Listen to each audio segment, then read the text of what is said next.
Sekali, sangat membantu sekali. Karena memang juga jelas ini bagi sekolah, tapi di rumah juga dia main. Kan dia kan sangat ini. Tahu gambar-gambarnya menarik.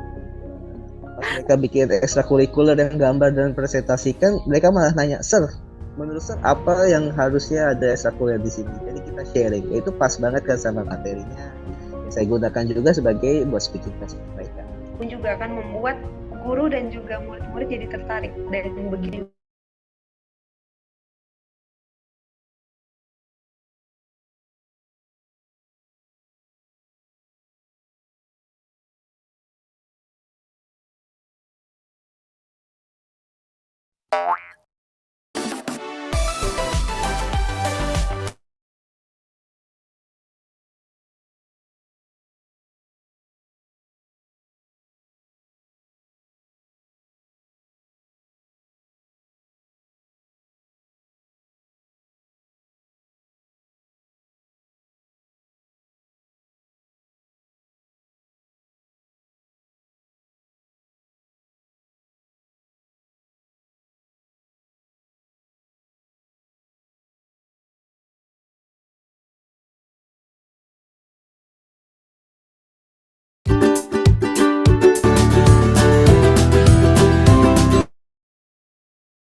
Halo, Assalamualaikum warahmatullahi wabarakatuh. Good afternoon, ladies and gentlemen. Good afternoon, all of teachers around Indonesia. And some of teachers also say that they are from Thailand and also Malaysia. So, welcome to webinar of Atlas Hands-on CFR Practical Tips for Language Teachers, presented by Atlas. And I am Nadia Isnan. I will be your moderator for today's session. So, how are you, Bapak Ibu? I already see on our chat box that you are trying to introduce yourself. Thank you so much for joining us. And we are also live from our YouTube. So if you have bad connection joining our webinar from Zoom, you actually can go to YouTube of Atlaz Academy. So yes, I also would like to say hi to some teacher who join us on YouTube. Hello, Bapak Ibu semuanya. Thank you so much for joining us. And before we start, okay, I would like to tell you that before we start, I want you to change your Zoom account name into your name and then underscore or strip where you are from. Okay. So for example, here I can see Miss Anna Fahrina.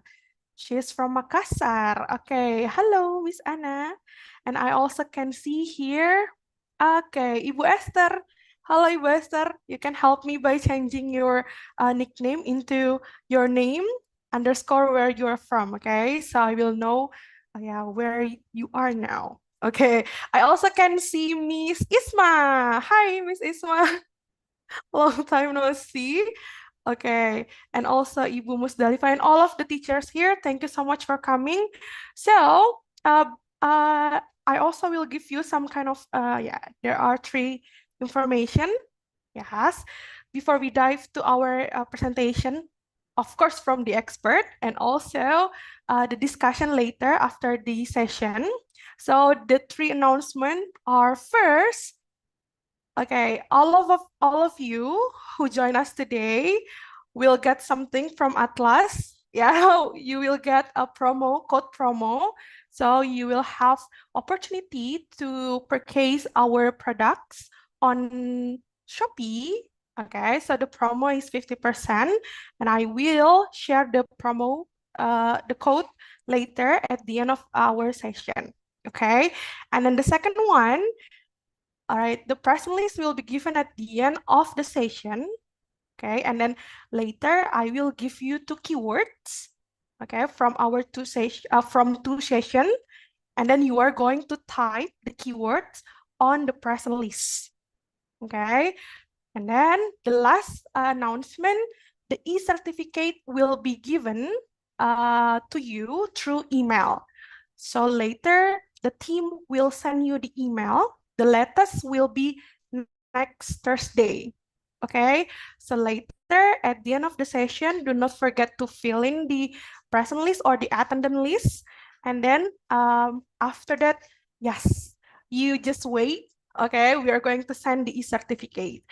But, okay, okay, we also will get many experiences, of course, from this webinar and inspiring activities that we can implement in our classroom. Okay, so our webinar today entitled Hands-on CEFR, Practical Tips for Language Teachers. Okay, so the team already told me that there are 650 participants who register for today's webinar, okay? And I guess there are, yeah, they are ongoing here.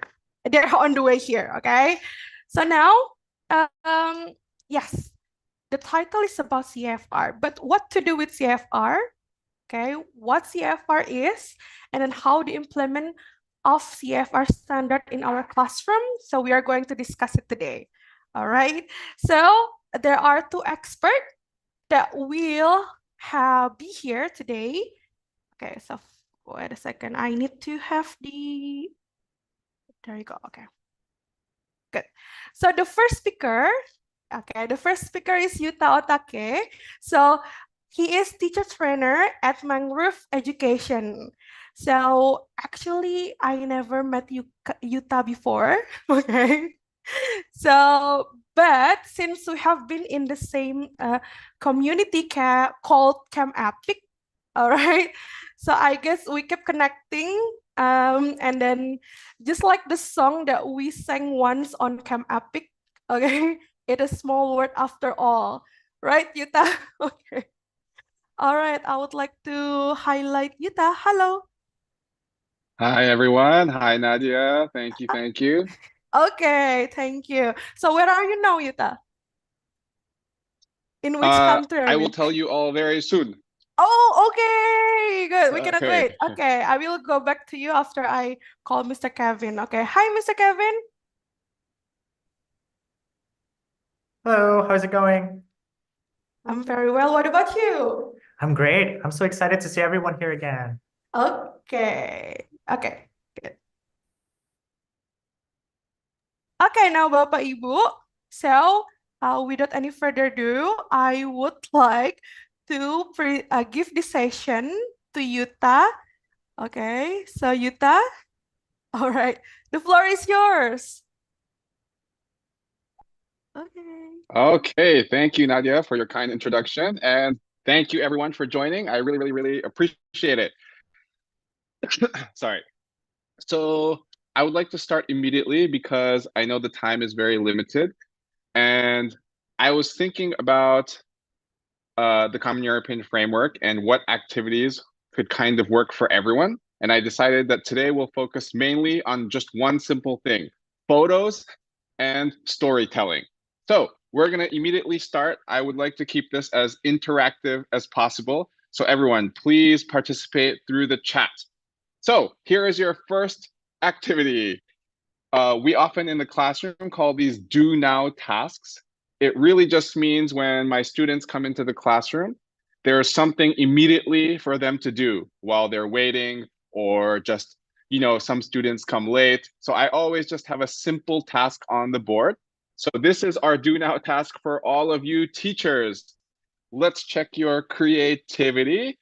So all of you see a tiger. And again, don't describe the photo. I'm looking for a creative title. Like, imagine this photo is in the museum. What would you call this photo? I see Eos Rosmeli says a magical tiger. I love it. Thank you for participating.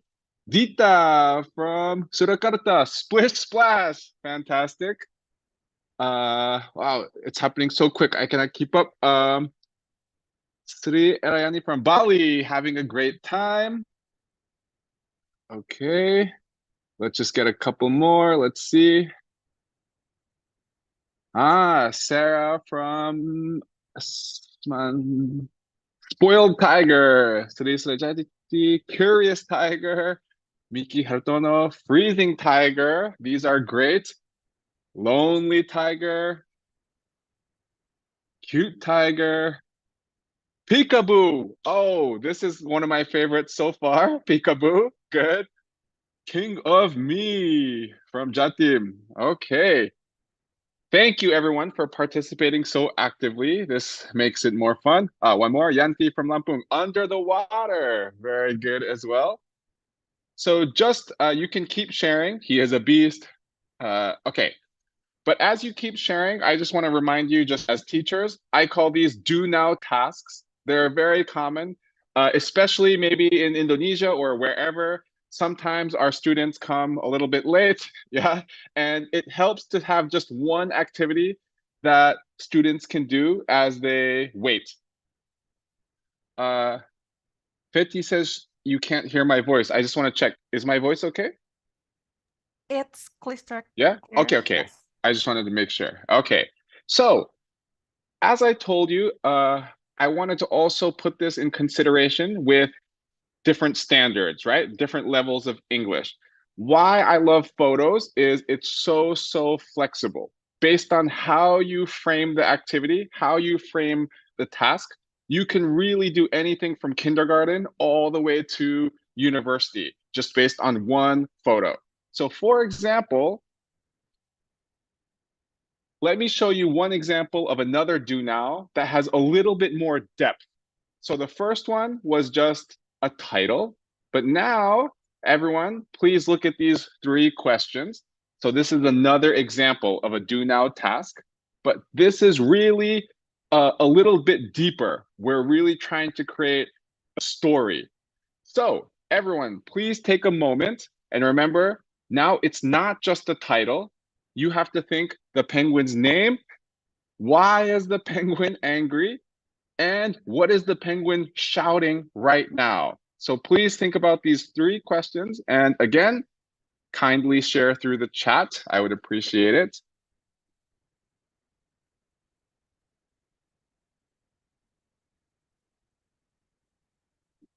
Okay, we've got a lot of answers coming in. But remember, don't just give me the title. You got to create the whole story. So what is the penguin's name? Why is the penguin angry? And what is the penguin shouting? So let's see if we can get someone to give me this whole response. Okay, Miki Harutono says the penguin's name is Dodo.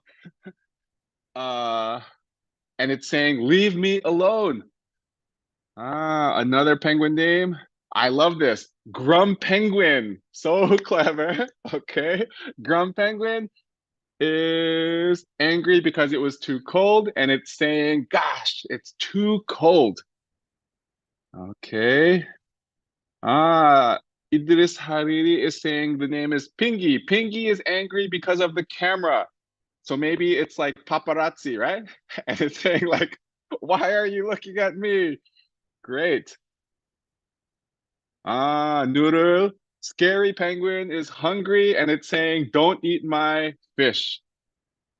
I'll just do one more.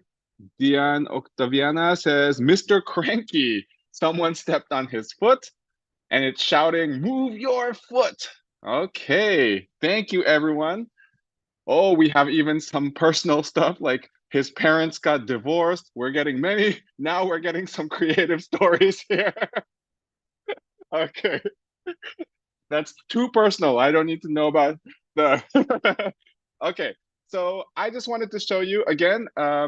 These are called do now tasks. They're really great because it gives students something to do when they walk into your classroom. And two, I really wanted to emphasize how a picture activity is so flexible. It can be used just depending on how you create a task. It can be used for kindergarten and it can be used all the way up to university, right? Just depending on how you frame the task. Okay. So now, going along this topic of storytelling, I will not introduce myself any further. You have to tell me my life story. Wow. All of these words, we have 4 words here: New York, Japan, Cambodia, dancers. So your job is to guess, and you can do this through the chat as well. Your job is to make sentences about Utah using these words in the chat. So for example, you can say maybe Utah is a professional dancer. We don't know. You're just guessing, right? And that's the point. So you can do one word, you can do all 4. Please just share sentences using these words in the chat about Utah. And remember, you're just guessing, so don't be scared to be wrong. You're just guessing. Okay, let's see. So please share through the chat. Okay. Utah's from Japan. Utah was driving around New York. Utah is originally from Japan. Utah was born in Japan. Utah is having holidays in Cambodia. Utah loves New York so much. Utah loves dancing. Utah was a dancer. So I guess before I became a teacher, I was a dancer.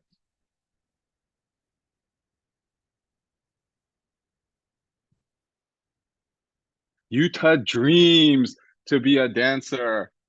Oh, I love this one. Utah is a Japanese taxi driver in New York. Wow. Okay. Thank you everyone for participating so actively. Let me tell you the real story. Some of these are correct, some of these are completely wrong, and that's okay. Yeah, okay. So everyone, it's very nice to meet you. My name is Yuta. I was born in New York, but my parents, so my mother and father, you can see from my face, maybe my name, my mother and father are originally from Japan. But my mother and father, they had a dream. We want to become professional dancers. So my parents moved from Japan to New York City, the center of art in the US, and I was born in New York. So many of you said I'm a professional dancer. I am not. I am unfortunately not a professional dancer, but I am a teacher. And currently I'm in Cambodia and I'm doing teacher training projects in Cambodia at the moment. So I'm in Phnom Penh, Cambodia today, right now. Okay. So through this quick activity, one thing I really want to emphasize is it's so easy for teachers to just walk into the classroom and introduce yourself. But this way is much better, right? If we're creating a two-way communication. So just by asking students to guess, we're creating engagement, we're creating communication, which is much better than me coming to the class. Hi, everyone. My name is Yuta. My parents are from Japan. They are dancers. They moved to New York. You see, like that's just the teacher talking, right? So it really helps to create this two-way engagement, two-way communication. Okay. So with that, I would like to go to this next activity. It's very simple. It's just a true or false. So we'll start with number 1. Bananas are sweet. Is this true or false? So we're just doing number 1. Bananas are sweet. True or false? So far I see true, true, true, true, true, true, true, true, true. Okay, and some of you are also answering for number 2 as well. Number 2, so let's also share for number 2. True or false? Yuta is Japanese. So again, what do you think? You can share your answers through the chat. This is very 50-50.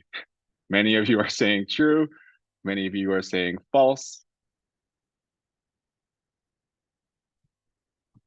Okay.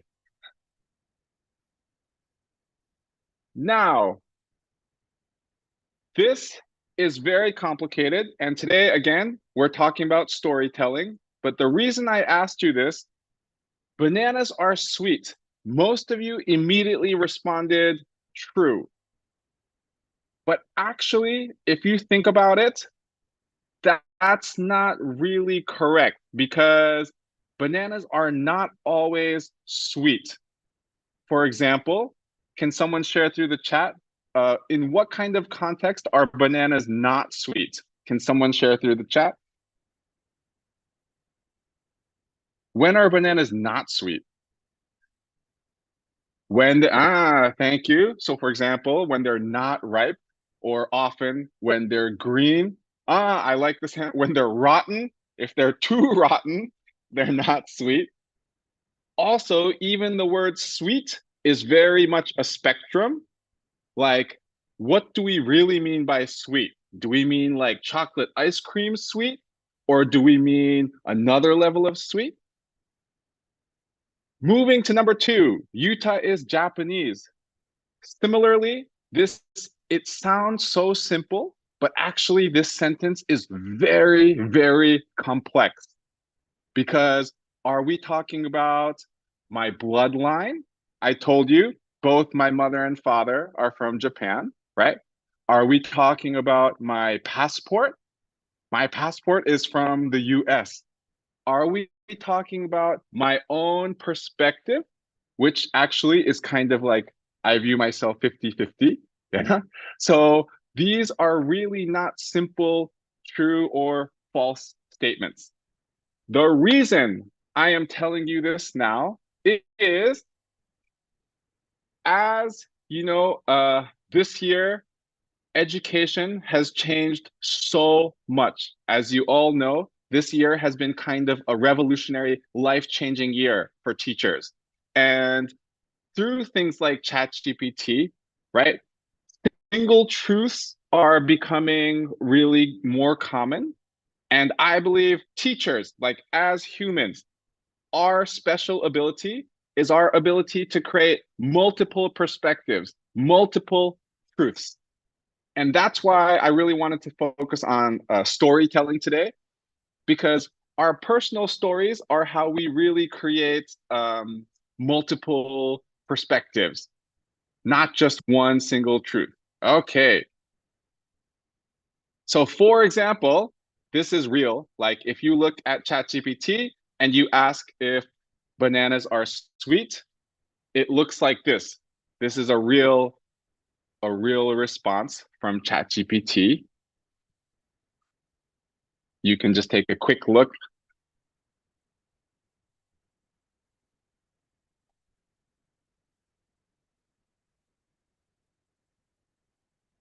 Or if you look up,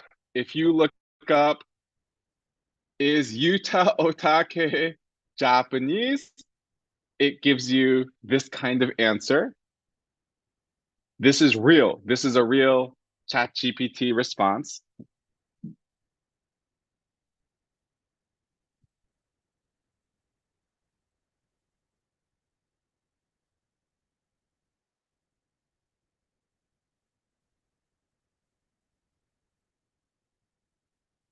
So the point I really want to emphasize, again, we're talking about storytelling, is I feel like more than ever, the ability for teachers to tell a story, the ability for teachers to add multiple perspectives is more important than ever.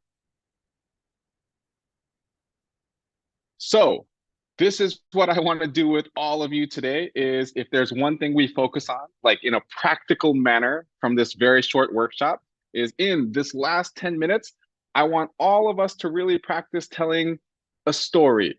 Because one thing that tech or AI can't do is what we can do as real people, which is tell a story. So I very quickly told you my life story already. Now it's time for all of you to share yours. So I will give you, all of us, maybe 3 to 5 minutes. Please think about your student level. So again, we have to kind of match it to our student level, right? So think where do your students lie on the framework? And then think, how can you tell a story that is matching that level? So we're talking about storytelling. So just to help you a little bit, everyone, you all have your phone, I'm sure. To help us with storytelling, please just quickly go through your phone and find one photo. Just find one photo that you feel represents an important story in your life.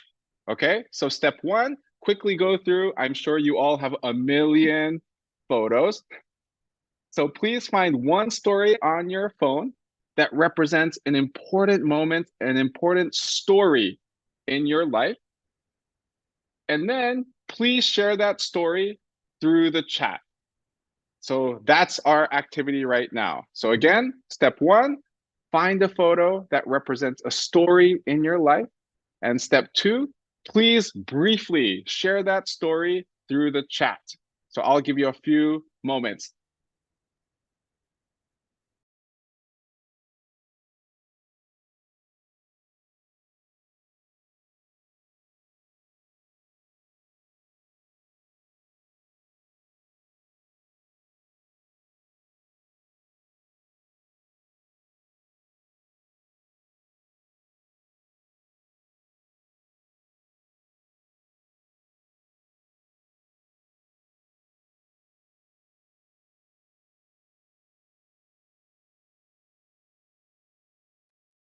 And actually, I think you might even be able to share the photo. Yeah, this is great. So, but again, don't forget, the storytelling is important. So don't just share your photo. Please make sure you're also sharing your story. Tell us your story, right? I don't want this to just become a picture sharing competition. So remember, picture with your story. Tell us your story.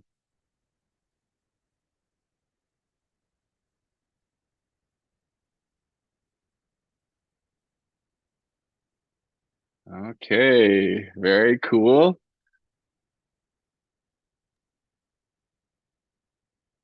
I guess they are trying to send a photo first and trying to write down the Yeah, caption later. Okay. it's it's gonna be tough to match, but at least it's happening. Okay. Okay. Oh, great, great. So we've got stories coming in, we've got photos coming in. In a perfect world, if you can send them together, that would be great. Ah, great. This helps. Okay, great, great.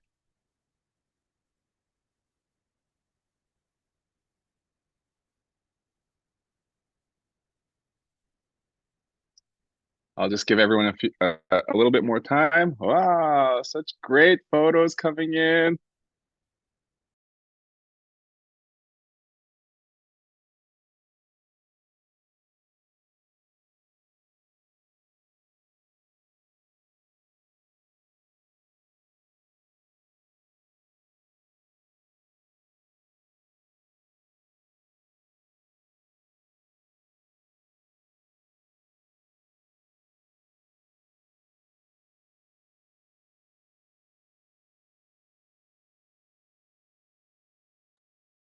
Thank you for sharing, everyone. Keep it going, keep it going.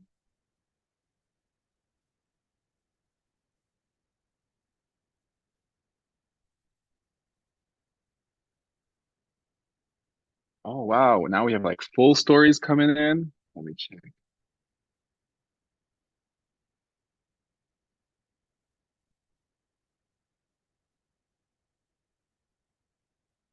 Wow, that's great. I love it.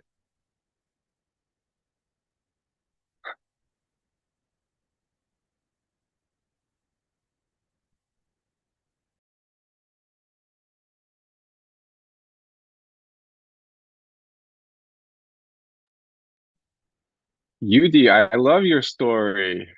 This is fantastic.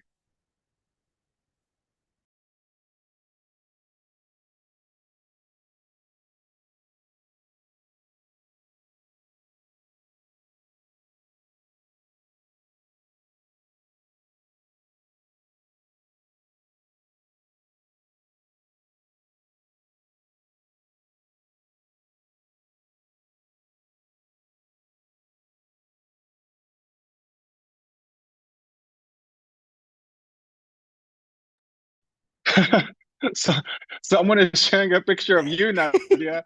Yeah, I spotted. This is their Thank you. best moment. Yeah. Okay. Thank you, Ibu.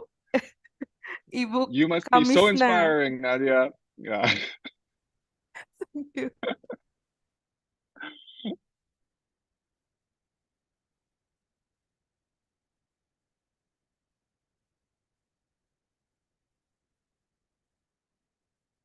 Okay, let's see this one. Being a teacher is such a nice experience.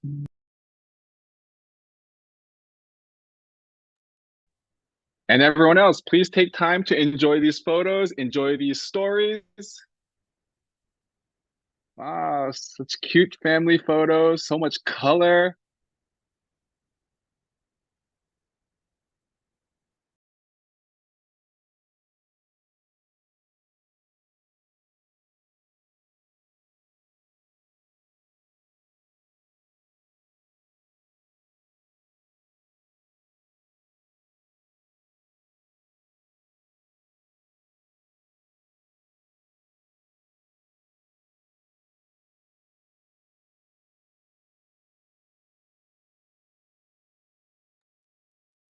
All right, we'll take one last minute. If you have any other stories or photos to share, keep it going.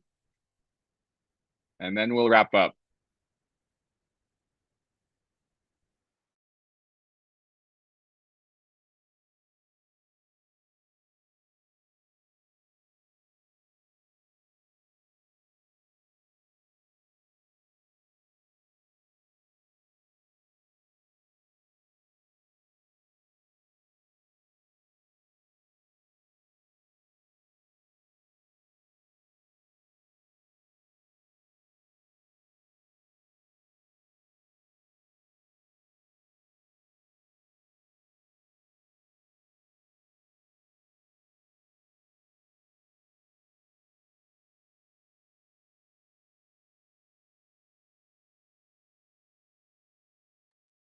Okay, thank you for sharing, everyone. So many photos of beautiful families, so many photos of your students.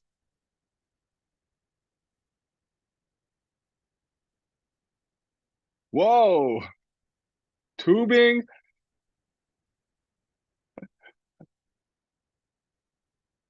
Okay.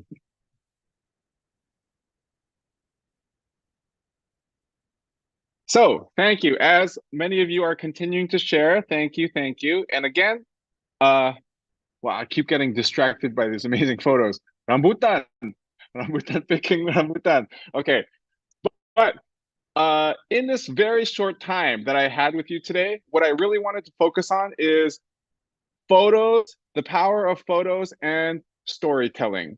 And I feel one advantage is photos and stories are very, very practical and very flexible because as a teacher, you can always match them to whatever level you're teaching, right? Like textbooks are already kind of set But when you have your own photos, when you have your own stories to tell, you can always adjust them to whatever level you're teaching. So that's one thing I wanted to emphasize.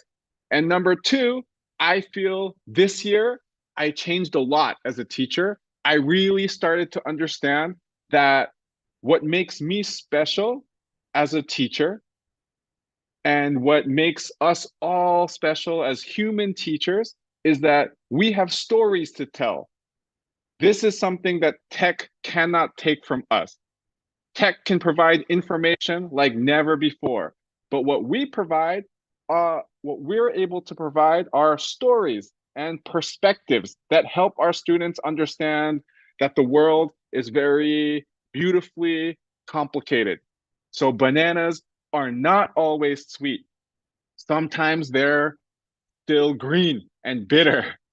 Yuta is not completely Japanese, but he's also not completely American. It's very confusing, but that's what makes life very, very beautiful. And I feel like this is educator's responsibility to provide these complicated layers through photos, through storytelling. So thank you everyone for sharing these colorful, colorful photos. This is what makes Indonesia also so beautiful, is the colors, the diversity, the stories. So I really, really miss Indonesia. I'm so grateful for this time to meet all of you. And thank you for your time. I really appreciate it. Thank you.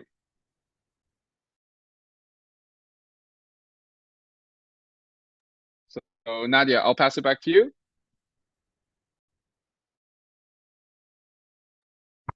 Okay, all right. Thank you, Yuta. So now, I guess we're going to have a lot of question and answer session. Okay, a lot of okay. One question and answer session. Okay, and then teachers, all of teachers here, you actually can ask question. I think it is time.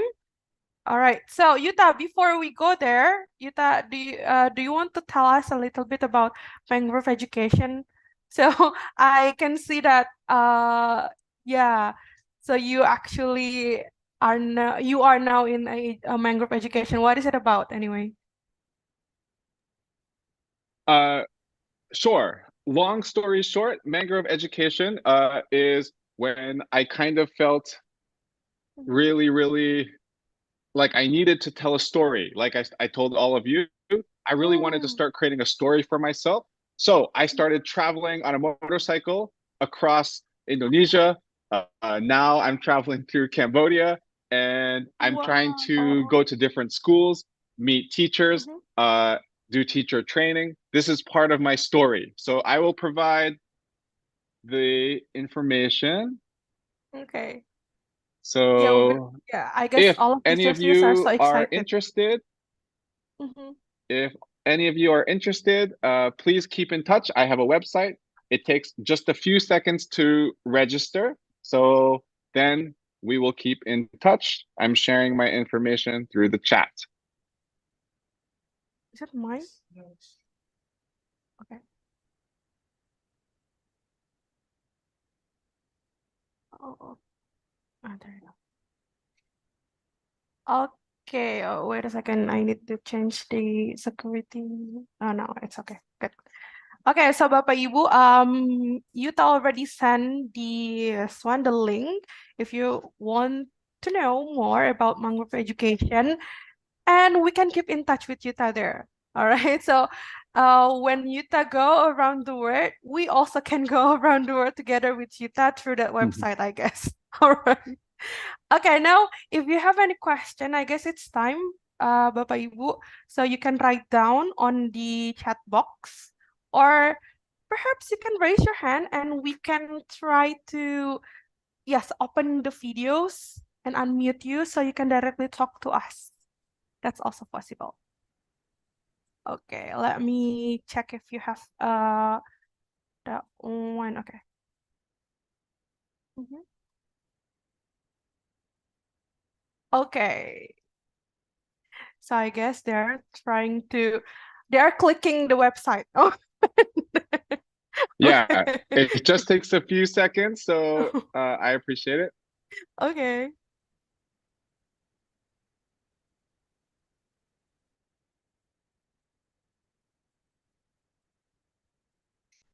Okay, so if you cannot hear my voice, our voice, Ibu Kusmiati, actually you can go leave the Zoom and then rejoin. Yeah, she cannot even hear my voice. Okay, that's okay.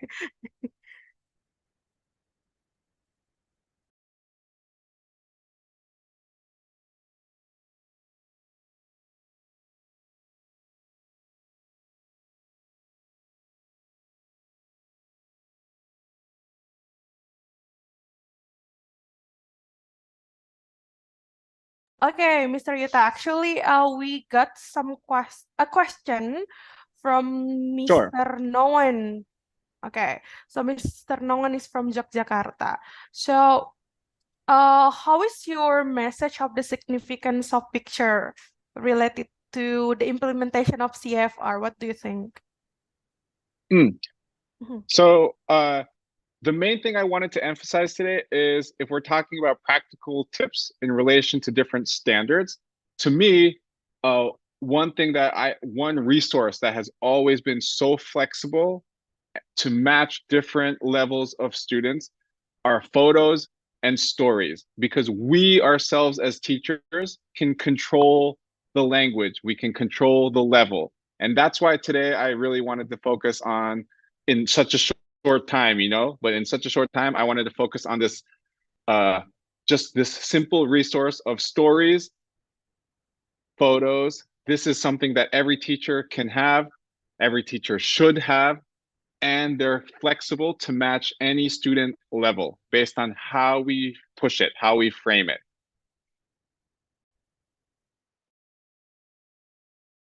All right, thank you, Yuta. So I guess it's clear, right, Mr. Noan? What do you think?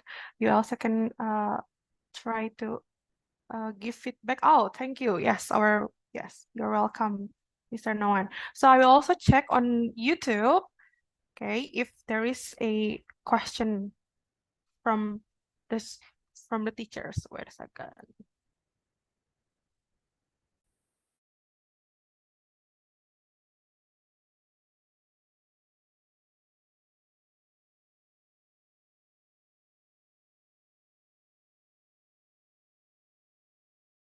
All right, now I got a question from Miss Dian. So from YouTube. So Miss Dian said, I am an ESL teacher who is currently based in Thailand. My question is, oh, okay, it's so specific actually, that's okay. Does administering CFR-based tests to students require teachers to possess specific qualification or training? Okay, administering CFR-based tests to students require teachers to possess specific qualification or training. Okay, so what do you think, Yuta? I don't think I heard that last part, but Oh, I okay, think okay. if I'm understanding, Mhm. yeah, can you say it again? Okay, so does administering CFR-based tests to students require teacher to possess specific qualification or training? What do you think? So to be honest, I just feel like most existing tests are already fully aligned, usually, right? They're already aligned. And I don't think teachers need to think about, maybe many of you are getting stressed about this term, the CFR, but really most curriculums, most school curriculums, textbooks, tests are already quite aligned. Mhm. And it's really just a matter of us understanding what the standards are. Like, so for example, what does each level mean? What do we want students to be able to do in order to reach that level? And then we teach as we always do. Yeah, we have goals. It just provides extra goals that we're trying to help our students reach. So I guess what I'm really trying to say is don't overthink it. This is not like performing heart surgery.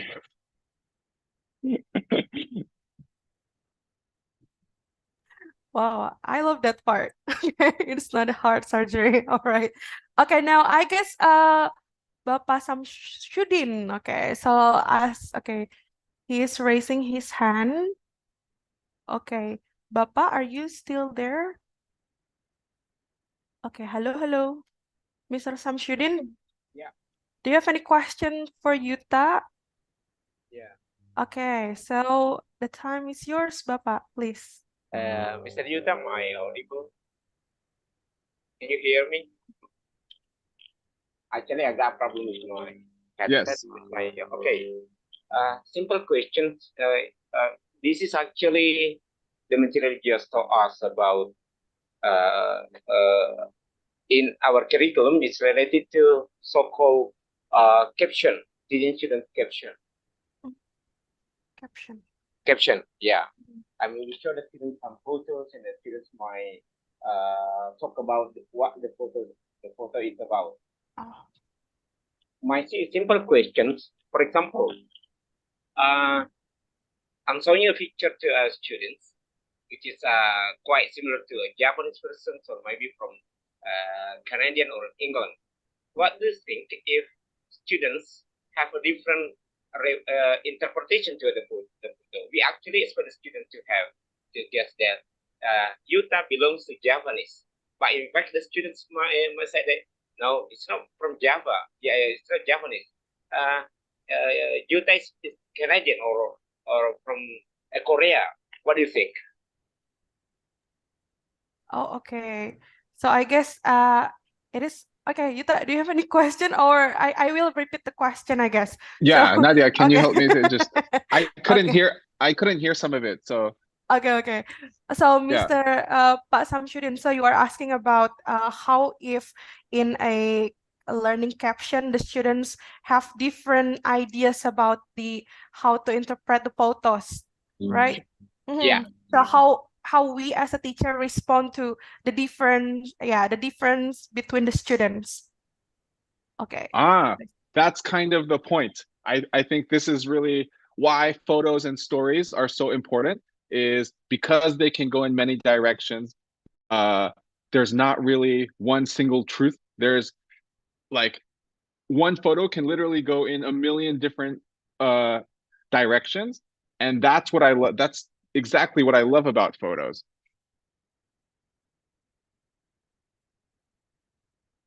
Okay, so that's okay if we have different interpretation. If the students have different interpretation, and it will make the vocabulary wider. And yes, right, I guess. Okay, so I guess yeah, one more question from Miss Sri Erayani, Nimade Sri Erayani from Bali. Hi Yuta, I am Era from Bali, teaching English as a foreign language in a public senior high school. It has been a great challenge since good literacy habits is not really common for my students. Do you have any tips or suggestion? Oh, okay, it's just about literacy habits. Okay, please.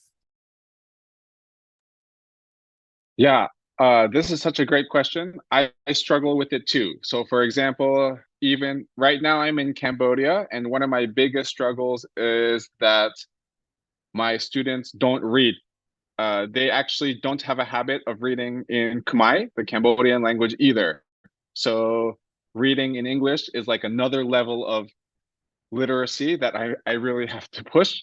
My simple suggestion is you need to engage them however way you can. So whether that means it starts with you, like today we talked about the teacher, every teacher has a story. So maybe their first step to literacy is really through you. Like I think one teacher gave us a story about how they became a public speaker because of one teacher they met when they were a student. And to me, I think this is the power of you as a human teacher, is you have the ability to connect them to stories that they want to hear, that they want to read. And that's your special, unique trait as a human teacher. So connect them to stories that they want to read, connect them to your story. Yeah, I think that's the first step. Okay, so sometimes we forget that actually the things that our students need to hear is a story from us. So because we usually bring, a story from some newspaper or something, but yeah, Yuta, thank you so much for inspiring us. And I guess, okay, can I have, can I read one more question? This is from, Of course. okay. Okay, from Miss Dita. Okay, and Miss Dita is actually also raising her hands, but I will read the question for you. That's okay. I teach teenagers from middle class families. Most of them have smartphones, but they are not interested to learn English. They have poor vocabulary. If I'm doing the do it now activity, is it okay if they use their smartphones, or what do you think? I need some advice on this. Thank you. So if I understand the question correctly, it's really more, this question comes down more to when do we allow students to access their phones and when do we cut them off? I think this is a question that all of us are facing. And Yes. especially like we talked about, I gave you some examples earlier, like using ChatGPT. I guess what I will say is why this past year has been so life-changing for teachers and even for me is students do not want information from you anymore. Every time you talk about information, they're thinking, I can find that by myself. So they don't care. This is the truth, is if you're just standing there as a teacher and you're a provider of information, students are thinking, I can find that by myself. So then the question is, what role do we play? And our role is to either clarify or add to the information that they can get, or we provide emotional support, whether it's motivation through stories. I think this is really our role moving forward. And for me as an educator, I'm trying to go through this year, I'm trying to go through like almost like, how can I continue to become increasingly charismatic, increasingly inspiring, so that I'm both competing and also supplementing what tech can do. And I think teachers should be thinking about this every single day moving forward. Okay, wow. Okay. Yes, actually the students want us give more what is it? Yeah, it's just shocked me because you're true. Okay. Okay, so I guess Bapak Ibu, yes, our session with Yuta is over. Okay, so perhaps if you want to keep connecting with Yuta, you can go to that website. Yuta, can you help me again to copy paste the website, the Mangrove Education? Sure, of course. Okay. Hold on. So yeah, so we can get to know more about Yuta's journey. All right. Okay. Thank you. Thank you, Nadia. Okay, so thank you so much, Yuta, for inspiring and also very practical activities that you have shared to us. Okay, now I guess will you stay with us until the end of the session, or you are going to go with some other activities, Yuta? Yeah, I have to go. Okay, so I guess it is time for us to have a photo together. Okay, so Bapak Ibu, for this first session, okay, I want you to open up your camera and we can take a picture with Yuta. Yay, virtually. Okay, so I will capture this one in 3, 2, 1. Cheers. Okay, good. Thank you. I will only capture the first one. Okay, oh no. I will capture the second page. Okay, don't worry. Okay, and because we are going to have another photo session after the second session, but now it is time for us to say bye to Yuta. Thank you so much for joining us today. Okay, don't Thank you forget so much for everyone. your time, everyone. Yes, Thank you. thank you. Okay, so everyone, Bapak Ibu, thank you so much for still being with us. But before we go to our second session, it is okay for you to take some of coffee, okay, a cup of tea, all right, or some snack. because I know it's already 4 or 5 in your area. Okay, so while you are enjoying your yes, coffee and snack, please watch this video.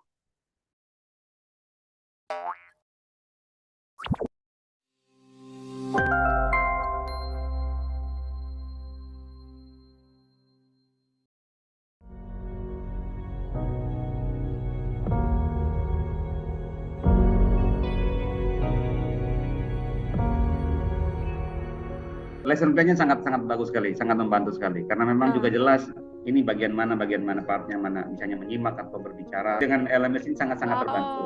Itu selalu, anak-anak selalu minta, begitu masuk, hari ini Mister jadwalnya Atlas. Saya bilang, iya, oke. Terus mau, boleh nggak 10 menit di awal kami main penguin. Dia mainnya tidak hanya di sekolah, tapi di rumah juga dia main. Karena dia sangat ini sekali, menyenangkan sih menurut saya. Maksudnya nggak ada yang jenuh gitu. Pas susah, bosan, nggak ada itu. Ya anak-anak semangat juga. Mereka harus mendengarkan dulu penjelasan gurunya, baru mereka bisa ini. Jadi itu ada tantangan buat mereka untuk mencari tahu. Jadi lebih tertantang di buku Atlas ini. Terlebih lagi kalau di buku itu kan kita tahu gambar-gambarnya menarik. Pas mereka bikin ekstrakurikuler yang gambar dan presentasikan, mereka malah nanya, "Sir, menurut Sir apa yang harusnya ada ekstrakurikuler di sini?" Jadi kita sharing. Itu pas banget kan sama materinya. Saya gunakan juga sebagai buat speaking test mereka. Pun juga akan membuat guru dan juga murid-murid jadi tertarik, dan begitu juga untuk bahasanya lain. Jadi kalau kata murid-murid yang lain, Miss ini bukunya bagus loh, karena bahasa Inggrisnya nggak yang dasar-dasar lagi, kayak latihannya memang agak menantang Miss, kayak begitu. Saya dan anak-anak sih menganggapnya udah memang levelnya memang naik gitu.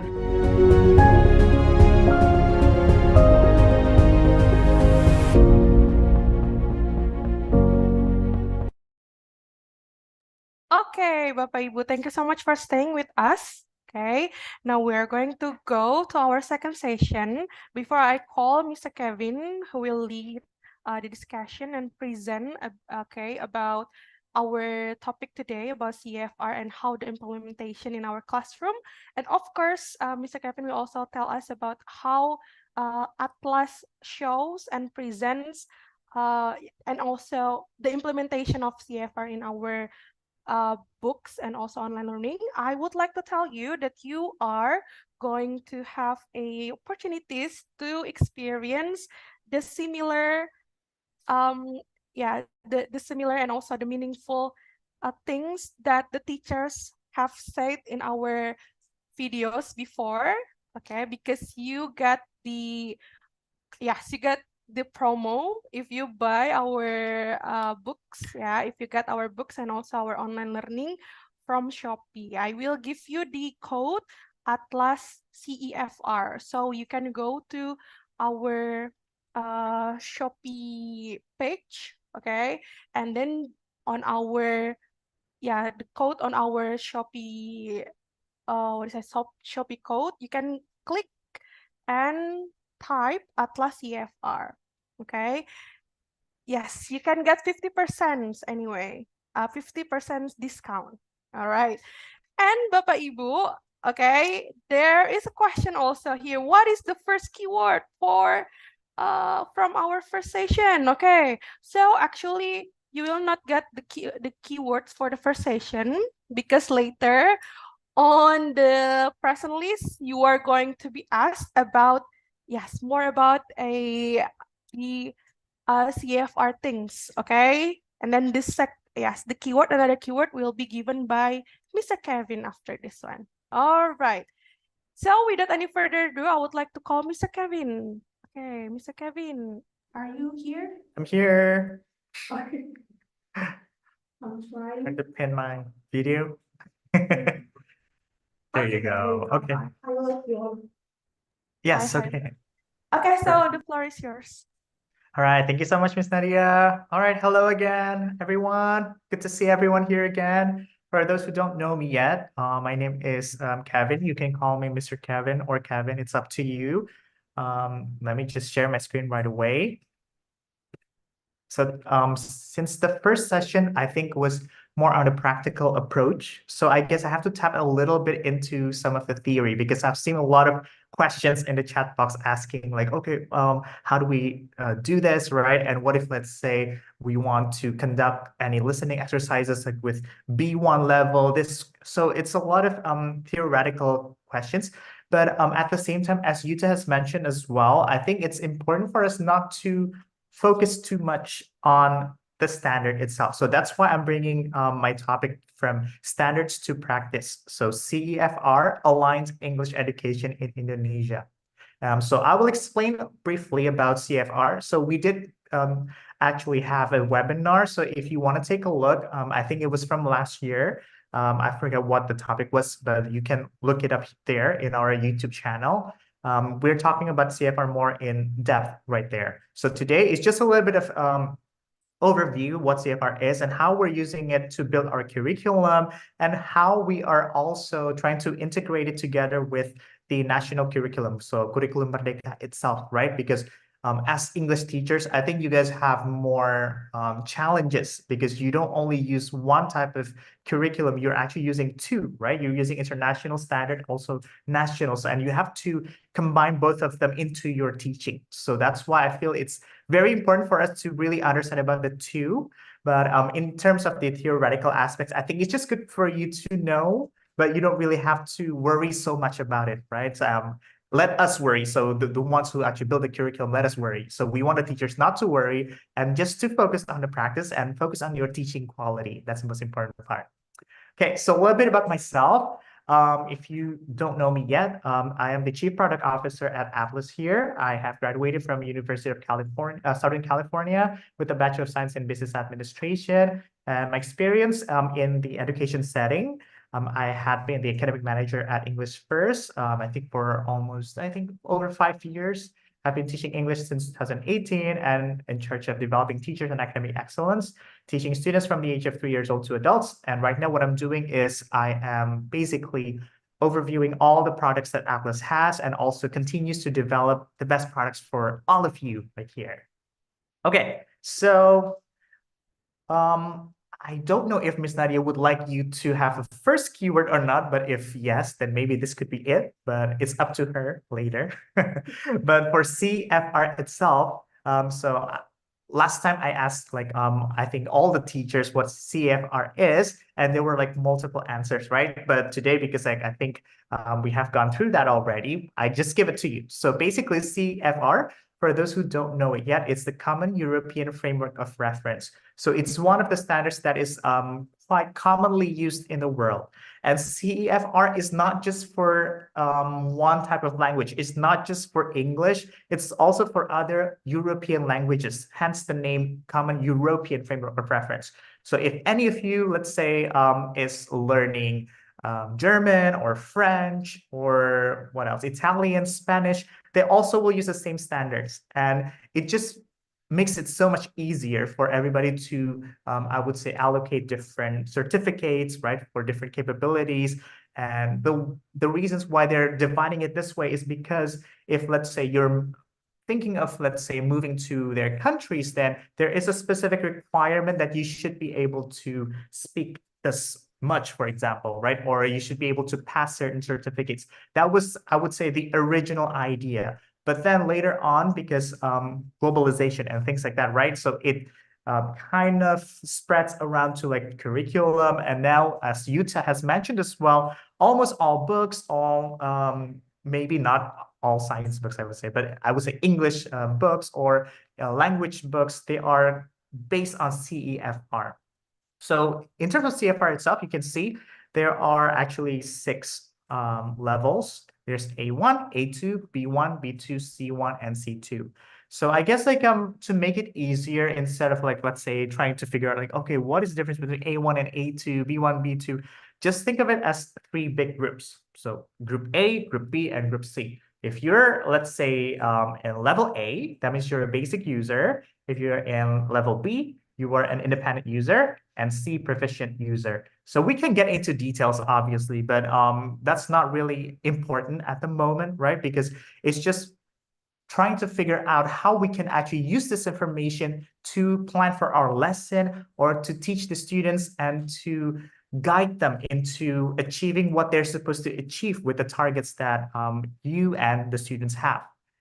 Okay, so and for different books, they also have it differently as well. Let's say there is B1 plus, or there is B11, B12, B21, B22, C11. If we're talking about German, they have like C1, 1, 2, 3, 4. So it's even up to 4 for each of this level, because it really depends on the publisher and things like that. And for Atlas, we also have it ourselves. We have from A1 all the way to C2. So basically for any levels that you need. So the next step, after knowing a little bit about CEFR, it's also inevitable for us as English teachers teaching English in Indonesia to also follow what the Ministry of Education encourages us to follow, which is the Curriculum Merdeka, right? So this is our current curriculum that we use all across Indonesia. So basically, if you take a look on the left here, I'm not going to go over each one, but basically for CFR, they have like this descriptions what students are supposed to be able to do for each different level. For Curriculum Merdeka as well, but in terms of not really of just their skills, but also their overall personal development as children. So that's, I think, like a one thing that is different, right? For CFR, it's really just about the skills, about the language usage, right? It can be for adults, for children, it doesn't really matter, because adults can be an A1 as well, right? If they have never learned English in their life. But if we're talking about Curriculum Merdeka, we're talking about the phases. So let's say when we're talking about students that are, let's say in grade 1 and grade 2, that means they are in phase 1, right? In phase 1, we can't just be talking about the language, because when we're talking about the language, maybe we're expecting to be able to use this and that, right? They're supposed to be able to speak using simple present tense correctly, simple present continuous correctly, and so on in terms of the grammar. But in terms of their development as students, as children as well, we need to understand students of the age of, let's say, 6 to 7 years old, this might be their first exposure to actually be, let's say, writing words. Previously, maybe in the kindergarten, they just got used to tracing or writing letters, but now they have to start combining words, right? So it takes more than just the language skill itself. There is that development process. That's why we need to really pay attention to that when we're talking about the Curriculum Merdeka. But you can see in Curriculum Merdeka, I'm pretty sure you guys are more familiar than me when we're talking about Curriculum Merdeka, but at least there are 6 phases. There's phase A, for grade 1 and grade 2, phase B, grade 3 to grade 4, phase C, grade 5 to grade 6, phase D, 7 to 9. So basically for all middle school, right? And the last phase, which is for grade 11 to grade 12 for high school. So basically at Atlas, what we're doing is we're combining both of them, right? So our base is still on the language skills, obviously, right? So on CFR, but we're also incorporating the knowledge that needs to be put in terms of Curriculum Merdeka as well.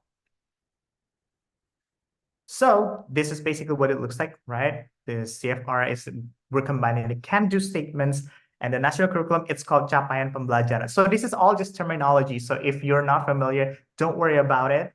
But at least when you're seeing it later, let's say in the lesson plan, or somebody, maybe your principal's talking to you, okay, where's the CAPE, right? Where's the Capaian Pembelajaran? At least you know that it means this, what I'm about to show you. So, and in Atlas, we're also thinking, how do we apply CFR knowledge to our teaching, right? So we understand, let's say there's A until C, but what does it mean? What can we do with it, right? With this knowledge, should we tell the students, oh, you guys are in CFR B, you are in CFR C, should we use it that way? Or how do we integrate CFR into our curriculum if we're building our own curriculum? And how do we set our lesson aim, for example, right?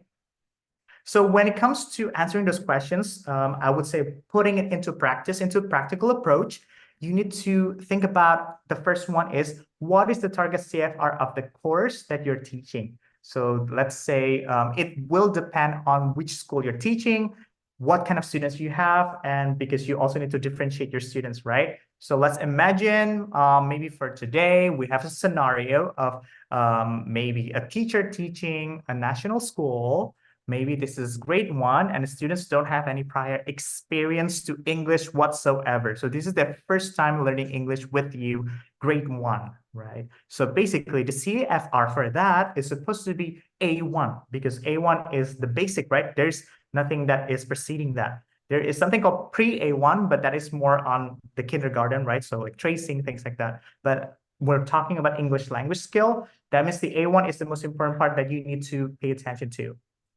Anything? Oh, and then the second one, you need to know what is the target of that CEFR. So that's why what I mentioned earlier is I don't want you to have to worry about like, oh my God, do I have to achieve this and that? How do I figure that out? In Atlas, if you're using our products, we already have it ready for you. So you don't have to worry about, okay, am I meeting the target? And is this the right lesson aim for this lesson? Everything is already prepared for you. So it will be in the lesson plan. I will show it to you later.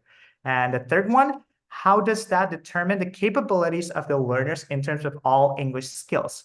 So this is when you're digging down into your activities, what you're bringing into class. So like what Yuta did today, right? So with the picture, let's say students are mentioning about the story, right? They're using vocabulary according to their capability. So then you as teachers, you can also assess that, right? If students are able to use various vocabulary, that means they probably are more advanced. If they're not, then that's fine. But at least you can also assess them in that way. And this is also a good part when you are starting out your academic year. So let's say this year, 2024, 2025 until next year, and maybe August when it comes to coming back from the school holiday, you need to do a diagnostic test, right? So diagnostic test, maybe you want to know everybody in your class. Do they have the same levels? Anybody in the lower level or higher level? This is the best way to do it.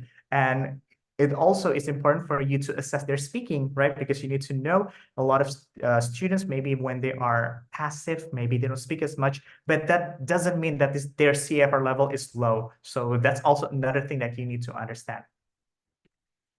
So this is a quote from John Trim from Green in Press in 2011. So it hasn't really changed that much. So CFR has been there, I think, for the longest time ever. So since I was a kid, even until right now, it's still the same. They haven't changed their standards at all. So this is the quote. What CFR can do is to stand as a central point of reference, itself always open to amendment and further development in an interactive international system of cooperating institutions whose cumulative experience and expertise produces a solid structure of knowledge, understanding, and practice shared by all. So notice how this is very much similar to what Yuta mentioned earlier when he was answering most of your questions, right? You guys are worrying so much on the curriculum, worried so much on the details, right? While even the CEFR itself, the base of the curriculum itself, tells you not to, because it is subject to amendment. It can be changed. It is just a point of reference. So it's not something that will tell you, oh, somebody who is in B1 has to be able to do all these things. That's not how we should use it. It's supposed to be used as a guidance, as a point of reference. So that is, I think, the main takeaway from today's session is for you to understand that, because to understand that, it seems very trivial, it seems very simple, but to actually apply it to ourselves, it takes some time, because we got used to the traditional way of teaching, the traditional way of preparing for our lesson, thinking like we have to make sure that we check all the checklists that we have, right? But this is telling you not to do that, because when you're doing that, then you're putting your students in boxes and you're limiting their capability, and you're focusing too much on just making sure that they are filling in the boxes, basically. So when it comes to implementing Curriculum Merdeka and also CFR, basically what you need to understand is you need to know all the phases, which I have already showed to you in Curriculum Merdeka as well. So when you are teaching A1 for, let's say, phase A student, it's going to be different than, let's say, when you're teaching A1 for phase D, which is for middle school. So of course, the level of CFR is the same, but how you're approaching it, the activities you're bringing to class will be different, because they are in different phases. And this is why it's really, really unique, but it's also very effective in my opinion, because when you're lesson planning, then it makes sense to you. Oh, that's right. Yes, the students are A1 and they don't know English at all, but maybe I'm teaching middle school, so I'm not teaching elementary schools anymore. So maybe I don't have to focus much on, let's say, tracing or writing alphabets, but maybe I can focus on the pronunciation of each of the letters. That is more important, for example, right? While let's say if you're teaching for elementary, then the point of having to write the letter as well is as important. So it will help you in that direction. And second one, interactive problem-based and project-based learning, because it is required, right, for you to have these. And in Atlas, we have provided all of this for you. So a lot of teachers have asked us in the past, let's say, like, yeah, we spend so much time having to find projects or maybe some character building activities that we need to do in class. Atlas has everything for you. And we even give a lot within one level that you can just choose which one you want to use, or maybe which ones, whatever one you want to do. And the next one, incorporating themes such as sustainability, sorry, there's a typo there, it's supposed to be health, tolerance, diversity, nationalism, democracy, and entrepreneurship. So all of these into the lesson itself. See how this is not just about the language, right? So again, when we're talking about CFR, it's just about the language, but we're combining it with also the curriculum Merdeka as well. That is combining all of these aspects. So basically, it's not just learning English, but using English to be able to use it for something else, maybe English for science, English for math, so content-based learning as well, things like that. And developing real-life skills and Pancasila-based characteristics, obviously, as I've mentioned as well, it's not just about cognitive skills, but also the psychomotoric and affective skills as well. And Pancasila-based is something that is required, right, for each of us to bring into our classroom, because we want to develop them as good citizens of Indonesia as well. And the flexibility in choosing materials fitting towards students' capabilities. So again, remember that the CFR level, the phases in Curriculum Merdeka, think of them as point of reference more than you have to meet the standards, okay? So again, please remember them as point of reference. And make sure the lesson aim fits the description of the following skills. So there's the listening, reading, comprehending, speaking, writing, and also presenting. And I will show it to you in just a little bit. So yeah, what if I told you that Atlas has done all of them for you? So this is what it looks like in our scope and sequence, right? So you can see this is, let's take a look. This is for SD, so for elementary school.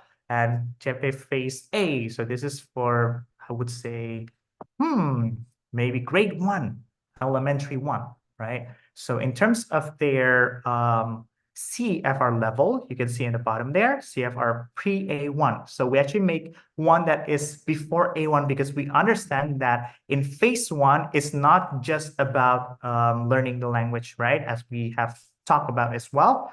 So let's say when it comes to writing from phase A, you can see it's not even being asked because they're not expecting students to be able to write yet.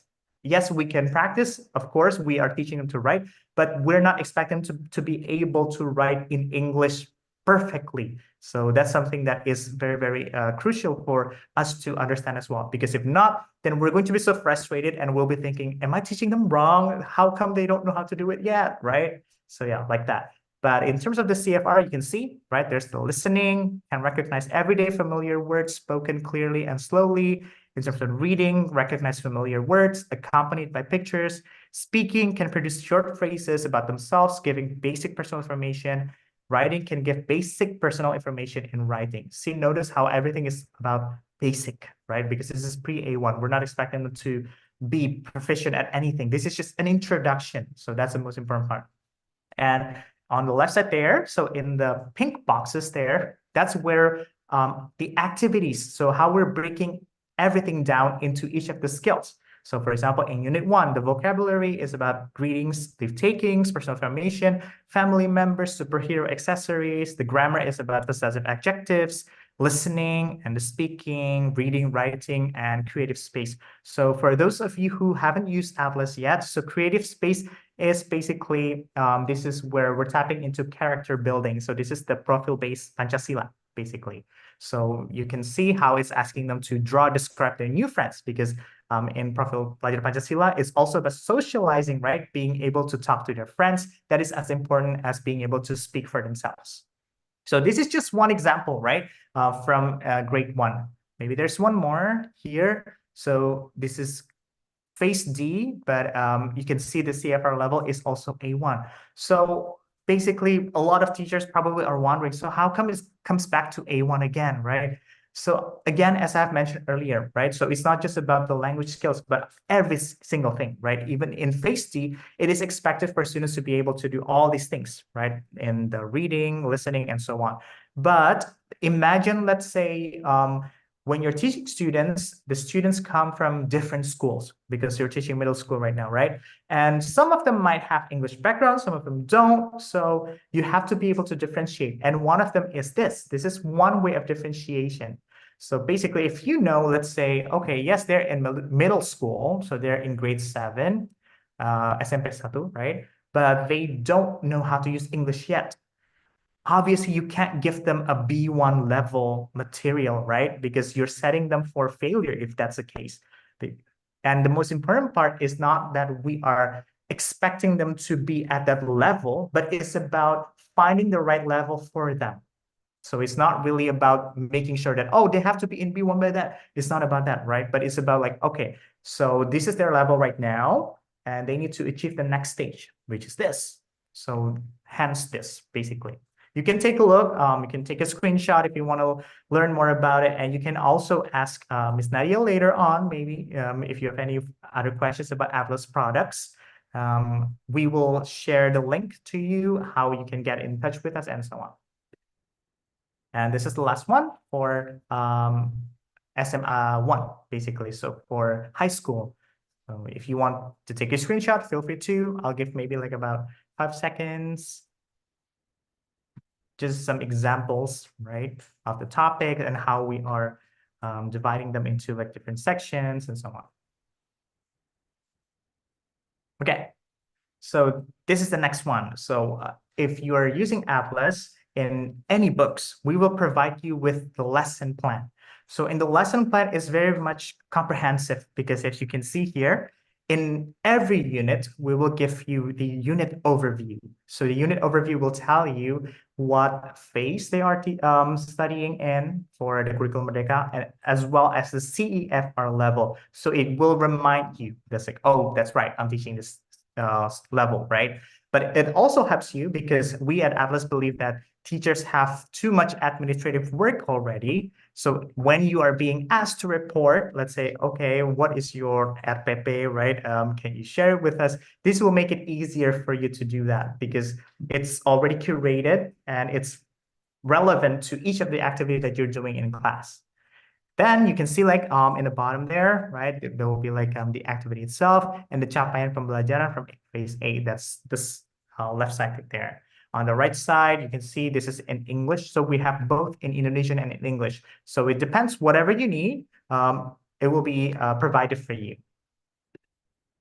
And when it comes to each of the lesson, we also give you this, basically. So previously we saw it's kind of like the overview for each chapter, each unit, but this one is for each lesson. So from for every time you come to class, what you need to do specifically.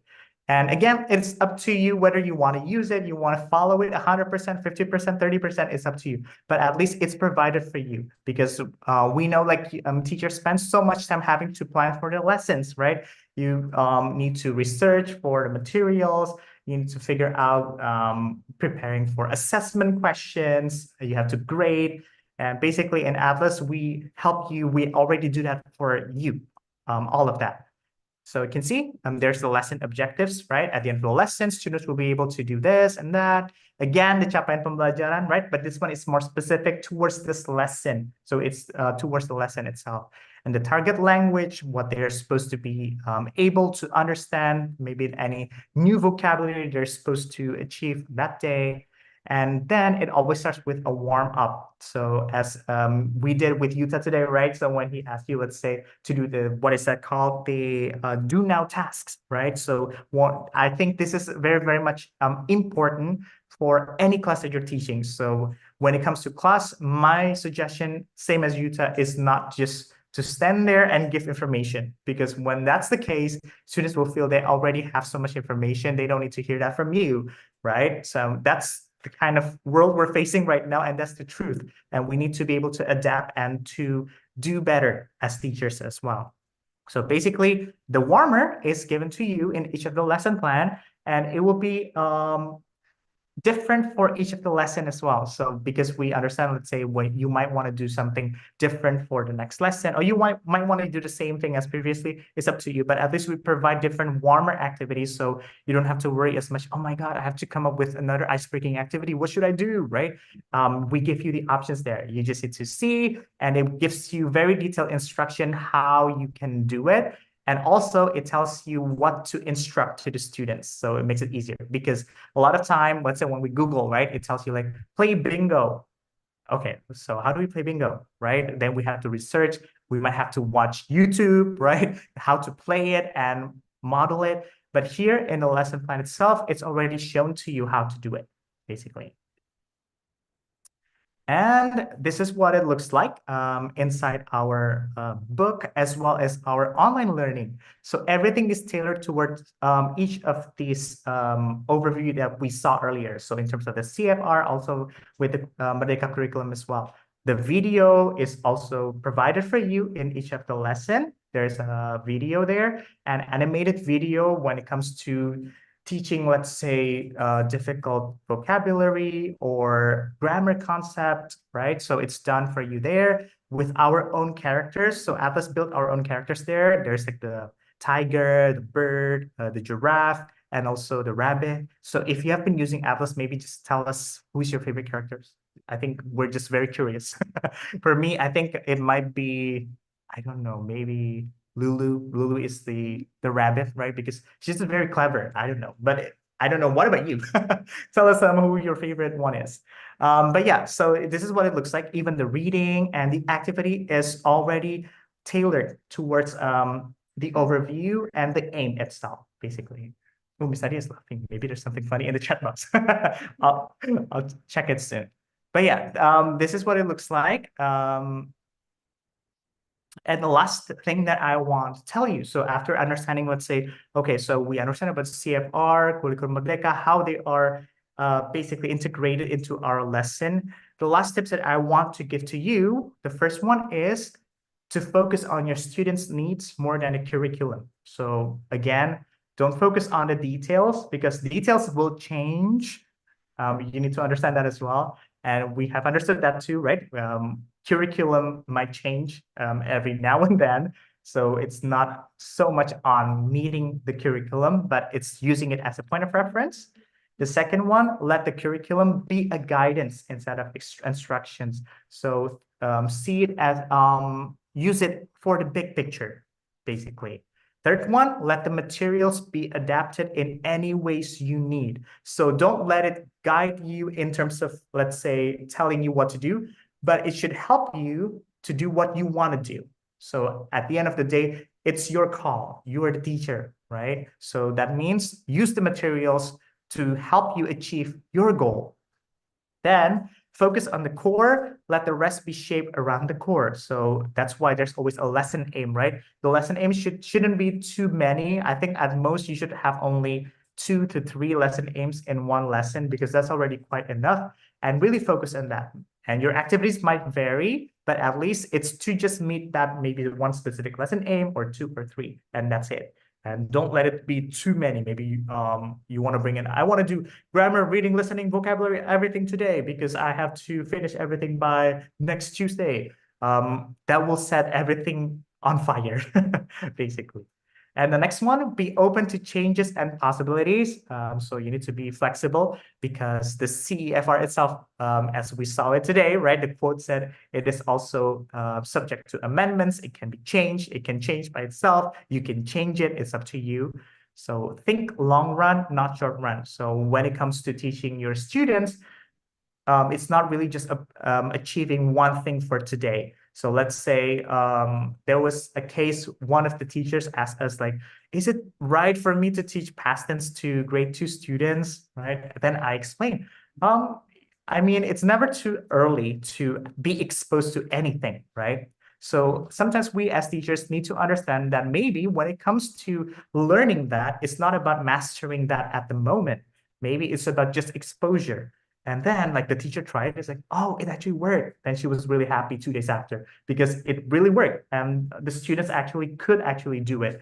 So sometimes we as teachers also need to understand that, right? So think long run. Maybe right now they don't get 100% what we want them to do to get, but in the long run, maybe after repeating several times, they will be able to get it.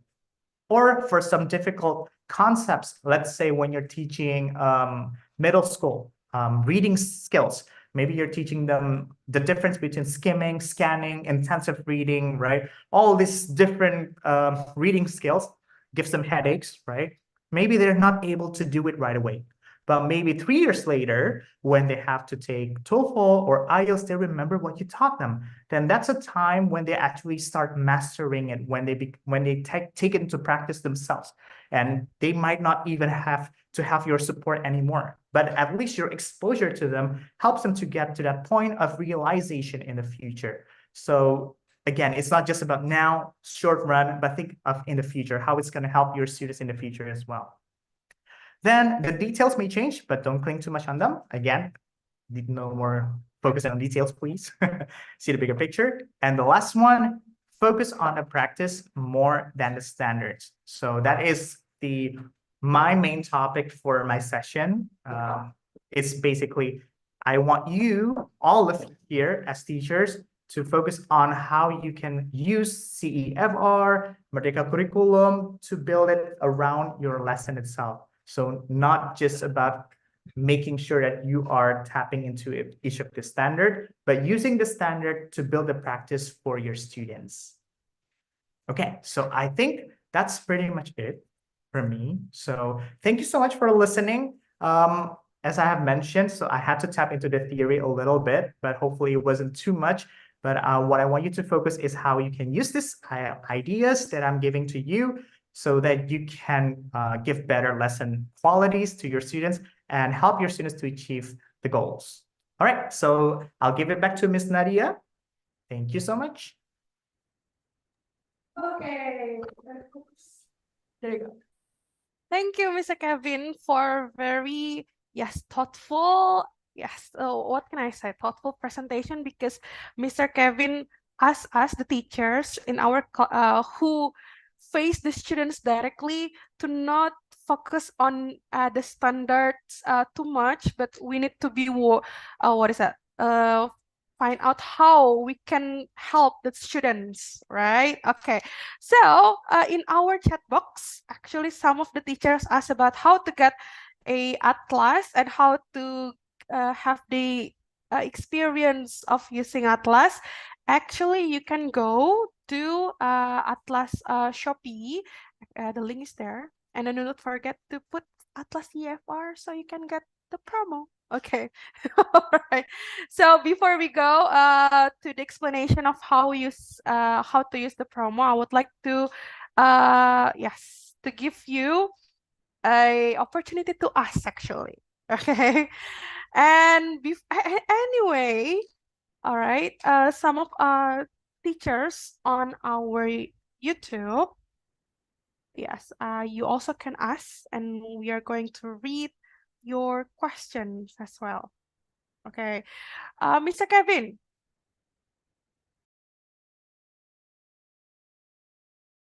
Okay, so I will read a question. Actually, this is a question from Ibu Aura Astuti. She is from Balikpapan, and she wants to ask to Yuta, but we have limited time with Yuta, so I will read this one for you. So she is asking how to she is asking the suggestion for school that not give students homeworks Meanwhile, the students need to improve their vocabularies, not only in the school, in order to hit B1 or CFR level. And another question, when we listen to CEFR listening comprehension, what type? Oh, okay, I guess it is about what type of um what type of English is that? Okay, British use for the record to make the teacher get used and teach the learner based on the dialect. Thank you. Oh, what type the British use for the record? To make the teacher get used and teach the learner based on the dialect. Wow, okay. A very interesting one, I guess. Mr. Kevin, please. Sure. I think that's a very, very good question. So I think these are two different questions that I have to answer maybe one by one, right? So the first one is about homework. So homework, in a sense, I think if the school is prohibiting teachers from giving homework to their students, I think it's not about the concept of having them to learn by themselves or to do things more extra by themselves, but it's about the concept of the word homework itself, right? So because I think now it has a negative connotation. Even certain books, they change the word homework to become practice. So I think it's not about not giving homework, but it's just the concept of the word homework itself. I think that's the first thing. It's kind of like what we need to understand. And to me, I think there's nothing wrong with giving more practice to the students. But I guess it's not just for them to do extra work at home, because we know a lot of students already have a lot of homework from their other subjects, right? But it's about practicing. So that's what we did today, right? So it's about the practice. So let's say building vocabulary, for example. What type of practice do you think would be best to give to students to expand their vocabulary?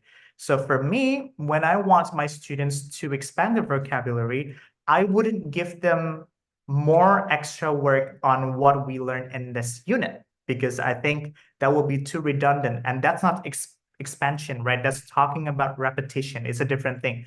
If you want them to keep to use the words that they learn in this unit correctly, then that's the way to do it. But if you want to expand the vocabulary overall, let's say you have a certain expectation in B1, they should have more vocabulary, then the type of practice that you should give them is maybe listening to podcasts, right? Listening to YouTube, find a good, what is it called? YouTube video for them, or even watch English-based movies, things like that. So it needs to be more practical, more than it just being paper-based. I think that's what it is about.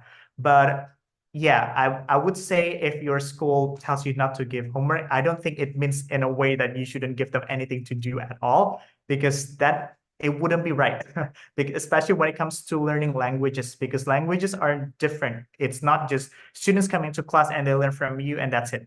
They have to keep using the language. Same with us here, right? As teachers, you have realized yourself as well. I've heard a lot of teachers saying, like, I want to improve my speaking. How can I do that, right?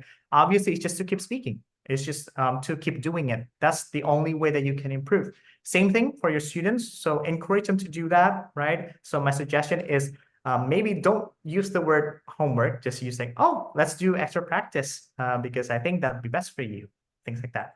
And the second one, the question was more about the British dialect, if I'm not mistaken, right? So making sure we're teaching them. So maybe as teachers, we feel obligated to teach them certain dialects. So my only suggestion here is not to worry about dialects, because dialects differ so much. Because if we're talking about American versus British, overall, they're completely different, right? But even in America itself, you heard Yuta spoke earlier today, right? He had more New York accent. I have more LA accent, so Californian accent. Even that is already quite different. So it's not about trying to make them speak like us, or for you to speak like us in order for you to teach them, but it's about exposing them that there are different dialects in the world. And the best way to do it is to the usage of authentic language. So authentic language meaning that it comes right from the source. So let's say when you want to expose them, I think I want to expose some more British type of dialects to them, then try to find some YouTube videos. Doesn't have to be long, right? There is a funny one, I think, and Miss Nadia showed me this Adele video, right, with Cockney accent. It's really funny, but a lot of English speakers don't even understand what she's saying. But it doesn't mean that it's weird or anything, but it just means like there's something different and there are different dialects out there. And I think that's the best way to approach it when it comes to dialects or accents, is to expose it to them first. Then when it comes to giving them the practice, I think, in my opinion, the best way is to use the IPA, or something called International Phonetic Alphabets. So in Atlas, we have it at the end of every book. So it's like different symbols. We are not expecting students or the teachers to memorize all the symbols, but at least for them to realize that there's a difference between, let's say, certain vowels. Let's say in Indonesian, maybe we tend, our I, it sounds more like a broad E, right? But if you say my name, try to pronounce my name like Kevin, right? But in English, then the I is not as wide. It's more like Kevin. Even that is already a different phonetic sound.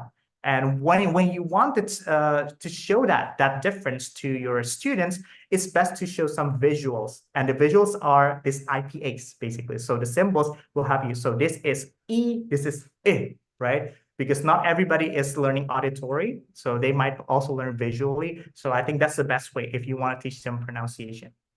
I hope that answers. If you have any follow-up questions, feel free to type it in the chat box. I'll give it back to Ms. Nadia. Okay, thank you so much, Mr. Kevin. So, yes, I guess it's very clear, but then if you have any more follow-up questions, please, Bapak. Okay, and then I actually capturing, so I captured some question, and it is actually the tips. Ibu Latifah, she asked for the tips. Okay, so she is actually now on B2 level CFR, and then she asked for how can I get C in CFR? Okay, so perhaps you need to give us some tips, Mr. Kevin, to improve our English, because we believe that as a teacher, we also need to improve ourselves, especially regarding the levels, right? Please. Sure. Maybe I'll share my screen again, because I think when it comes to talking about what is it called? Milestones, right? We're talking about milestones. That is really good. So when somebody, even including ourselves, because that means we are still learners, even though we are teachers, but we want to improve ourselves. That means we are still considering ourselves as learners, right? We need to understand our milestones. And this is where actually CFR comes in handy, because it tells you exactly what you need to be able to achieve, right? So let's say in B2, let's have a read there. Sorry, we're getting very technical, but I think this is very important for somebody who wants to keep improving themselves. Can understand the main ideas of complex text on both concrete and abstract topics, including technical discussions in his or her field of specialization, can interact with a degree of fluency and spontaneity that makes regular interaction with native speakers quite possible without strain for either party, can produce clear, detailed text on a wide range of subjects, and explain a viewpoint of a topical issue, giving advantages and disadvantages of various options. So it seems like this is a tad bit of upgrade from fluency, right? So B1 is when somebody becomes quite fluent, but not as accurate. So B2 is when you are starting to become quite accurate in your usage. So let's say when you're talking and you realize you made a mistake, like maybe, okay, I should have used past tense there, or I should have used second conditionals, I should have used third conditionals. That is when you are being in B2. And actually, in my previous webinar, I explained as well that when it comes from being B2 to C1, it's actually the longest process in terms of the timeline. Why? Because you have to pretty much go back to what your confusion was, right? And it seems like you're asking yourself, do I really know how to speak English well or not, right? How come I'm still not really sure the difference between using past tense and perfect tense? So you're asking yourself all these questions, but this is very much as important as progressing itself. So the questions you're asking yourself, my tip is to follow through. So when you have questions, let's say, today I had questions about this, write it down. Maybe you don't know how to use it correctly yet, but just by writing it down, you know how you can improve yourself. So that's how you can basically move up the ladder from B2. But of course, when you want yourself to be in C1, let's take a look what it says, what it means to be in C1 here. C1 says, can understand a wide range of demanding longer text and recognize implicit meaning, can express him or herself fluently and spontaneously without much obvious searching for expressions. So that's, I would like to understand expressions. Can use language flexibly and effectively for social, academic, and professional purposes, can produce clear, well-structured, detailed text on complex subjects, showing controlled use of organizational patterns, connectors, and cohesive devices. So it's a lot of details there, right? So this is, well, it's okay for you because it's for yourself, right? So to focus on details. But if you're doing this to your students, I'm begging you not to. But for yourself, it's okay. But yes, so the expression, that's one of the most important things, right? Because when you're talking with, imagine yourself being in America or in the UK, they're not going to use academic English, right?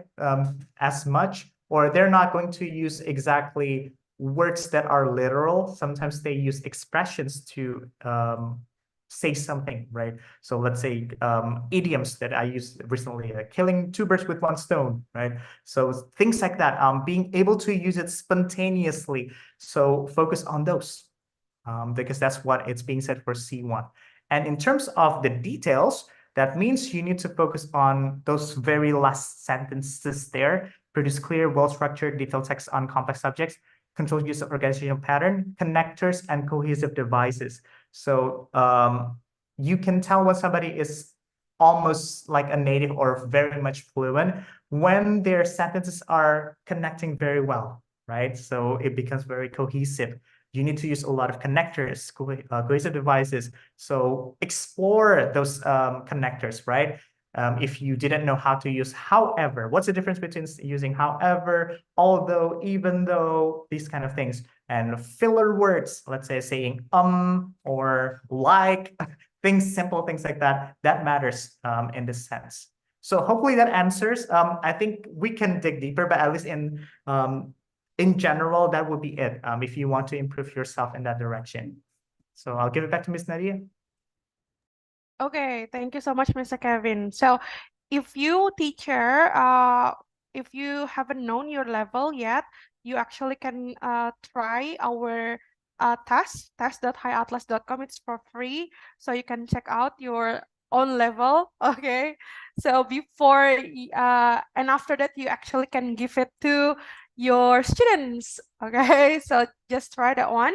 Yes, the team will give the link on our chat box, test.hiatlas.com. Okay, and then there's also, okay, I guess I still have like 10 minutes. I will give, yes, the opportunity for some more teachers. All right. So, oh, this is very interesting, Mr. Kevin. It is about the comparison between CEP and also CEFR. So, Mr. Noan from Yogyakarta. Okay, Mr. Noan, you are so active today. Okay, thank you for keep asking. Okay, I hope you enjoy our webinar today. So, Mr. Noan asked about this one. When you compare CP or capaian pembelajaran for SMP and CFR of A1, and then show us that for SMA it is B1, which is accurate per Kurikulum Merdeka. Yes. Where are you putting A2? Oh, okay. Okay. So where is the A2, Mister? Okay, please. Okay. That's a really good question. So again, this is just a guidance, right? So from A1 to B1, there's A1, A2. So obviously grade 7, grade 9, grade 8, and grade 9, right? So I think this is, if you want, please visit the webinar that I mentioned earlier, because I'm talking about CFR really in details right there. But basically, A1 to A2, it doesn't take too long for students to process. So grade 7 might be A1, grade 8 is already A2, grade 9 would be A2 plus. That would be the ideal, I think, in this case. Why? Because I mentioned in the webinar as well, when it comes to learning any new languages, the first time that you learn it would be the first time you feel you have progressed so much, because you're being exposed to a lot of words, a lot of structures, and you feel like, oh, I'm experiencing all these new things, right? So in order for you to move from A1 to A2, it doesn't take too much time. But from A2 to B1, obviously that takes longer. B1 to B2, even longer. B2 to C1, as we have talked about today, we discussed, even longer. So that's why we are distributing it that way. But again, it doesn't mean, let's say, oh, when they are in phase D, grade 8, they have to be exactly ready to be B1 in grade 9 or grade 10. It doesn't mean that way. But as a guidance, then I think it's going to help you to plan for your lesson, right? Because you're expecting, let's say, in B1, they're supposed to be able to be fluent, right? Let's say they're still making grammatical mistakes, but that's fine. In B1, we're not expecting accuracy. Accuracy is for B2. B1 is about fluency, being able to use English. Maybe they use Singaporean English, right? It's okay lah, mister. I know that already lah. That's fine. That's a B1, right? So it's not really about them using it 100% correctly, but being able to communicate, that's already a B1. So at least when you are teaching them in grade 10, then you can assess, are they ready to be at their level? And when it comes to learning in CEFR B1, grade 10, it doesn't mean that they are already at B1. That's actually when they are starting to be developed to be good at B1. So that's actually the starting point. So I guess that will help you to see it clearer in that sense. Okay, thank you so much, Mr. Kevin. So, Mr. Noan already gave the feedback as well. Yeah, your answer is really enlightening. Okay, thank you so much, Mr. Noan. All right. So now, okay, I guess one more question. But I also would like to say thank you for Mr. Eric from Malaysia. Thank you so much for noticing Atlas and also joining here with some teachers from Indonesia. Yes, we really like to collaborate with you as well. Okay, soon, hopefully. Okay, so yes. I just find out this one. Okay. One more question. From Ibu Ainal Fitriani. This is the last question, I guess. And Ibu Ainal asked about this one. Is that okay if teachers just focus on CFR, special learning goals, based on students' level rather than the CP or capaian pembelajaran? Since, okay, Ibu Ainal thinks that CFR is more practical. All right, Ibu. Yes, I think so. Okay, please, Mr. Kevin. Okay, that's actually a good question. So I mean, I think it's really up to you as teachers, whatever is working for your students, right? But in my opinion, so the phases from the national curriculum also make sense, because as I have mentioned earlier today, right? So if you see phase A, in terms of writing, the students are not expected to even be able to write. And if we don't see that, let's say we just focus on the CEFR without realizing that, let's say, students' capabilities in grade 1 and grade 2 are not expected to be able to write, we might force them to be able to write, right? And that's kind of, I would say, not really dangerous, but an unideal situation. And I think it's best for you to not do that to your students.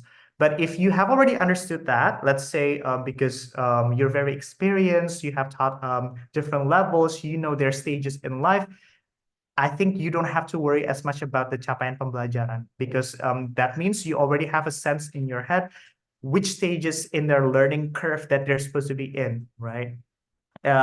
Especially when it comes to phase D, for example. Phase D is when students start becoming teenagers, right? They become moody. So there's that part of their character building that we need to focus on as well. If you have taught, let's say, grade 7, grade 8, grade 9 for quite a long time, this becomes natural to you. But maybe if this is your first time teaching them, reading the capaian pembelajaran will help you, and it might save you from all the trouble of facing students who might not listen to you because they think, well, yeah, they know everything already, as Mr. Yuta said, right? So I think of it as a guidance for you.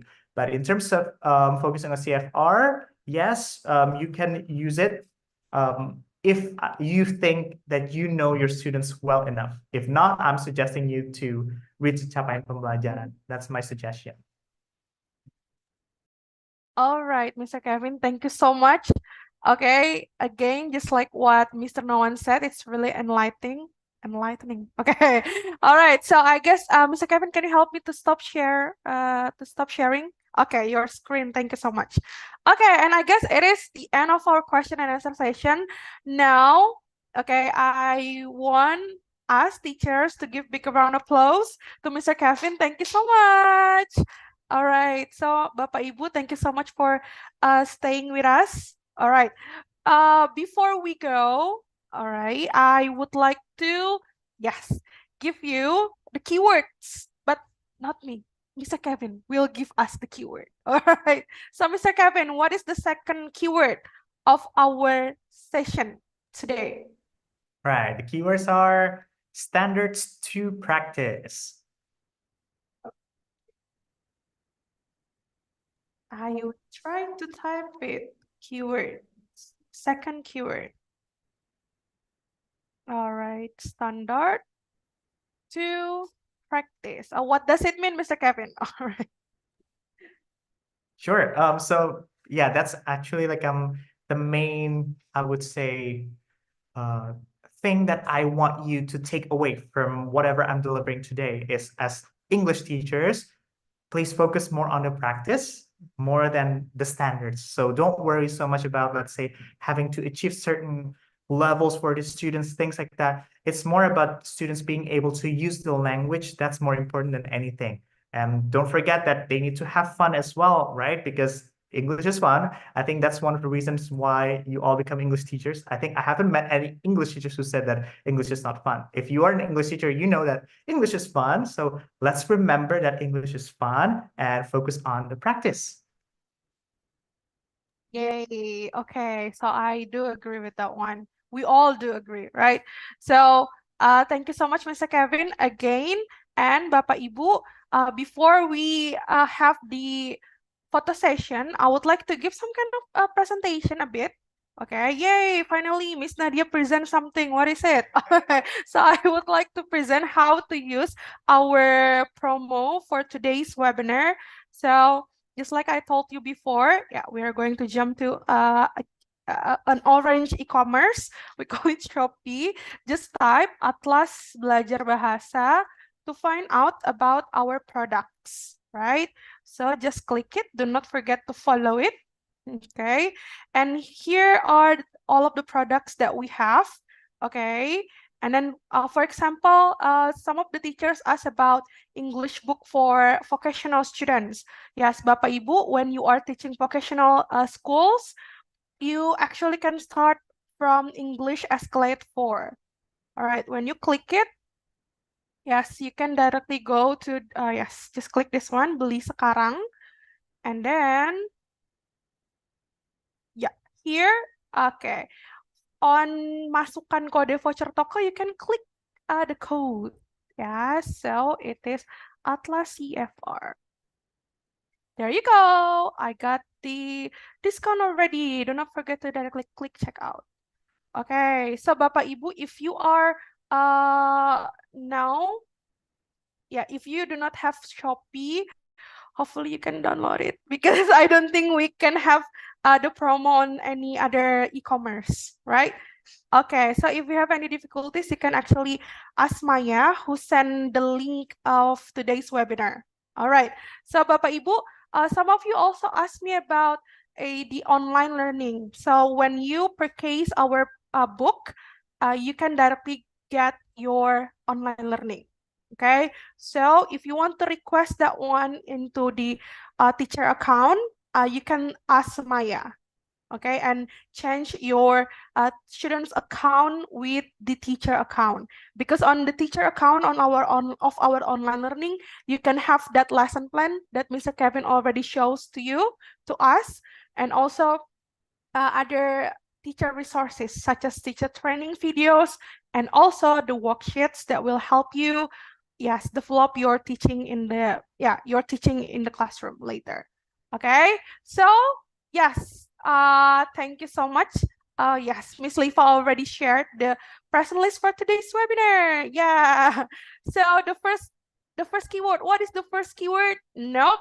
That there will be question later on our attendance link. Okay. So I will not give the keyword right now. All right. And the second keyword is from Mr. Kevin. Standard to practice. Standard to practice. Okay. All right, now Bapak Ibu, I guess, yes, we are going to have a photo session, right?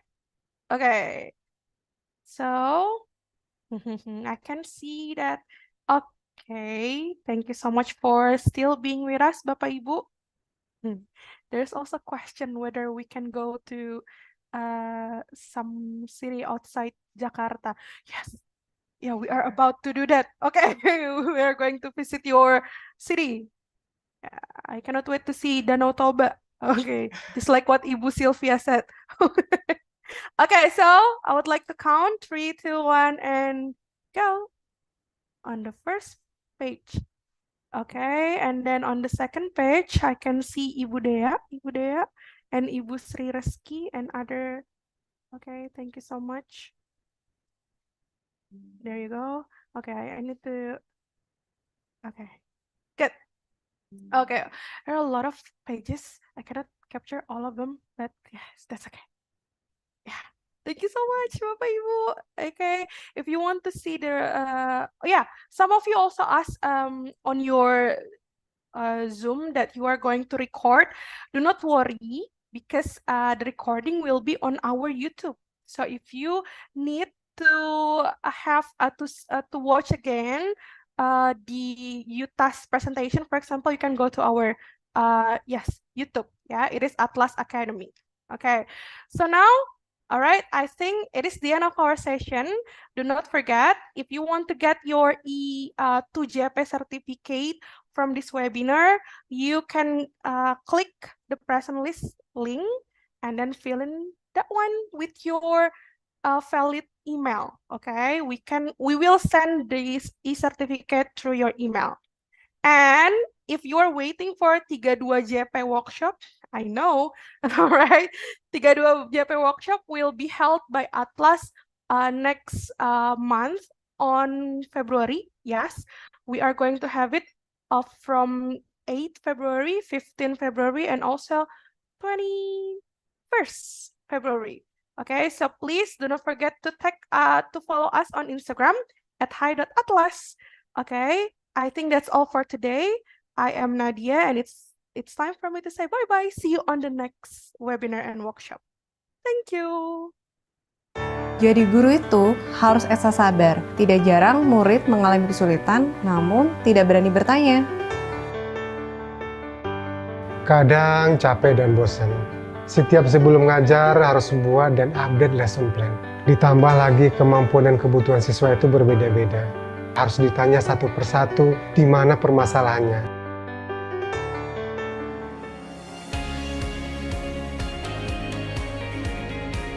Tapi setelah saya mencoba pakai Atlaz, motivasi belajar murid saya meningkat tajam.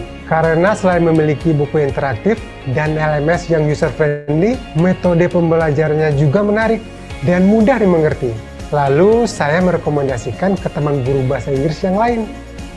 Atlas memang merupakan solusi yang selama ini saya cari. Kini, murid saya jadi jago berbahasa Inggris karena terus belajar dan praktek dengan video pembelajaran bahasa Inggris di rumah. Syukur sekarang ada Atlas. Banyak pilihan metode ajar dan media pembelajaran up to date. Tanpa kursus, guru tenang, murid senang.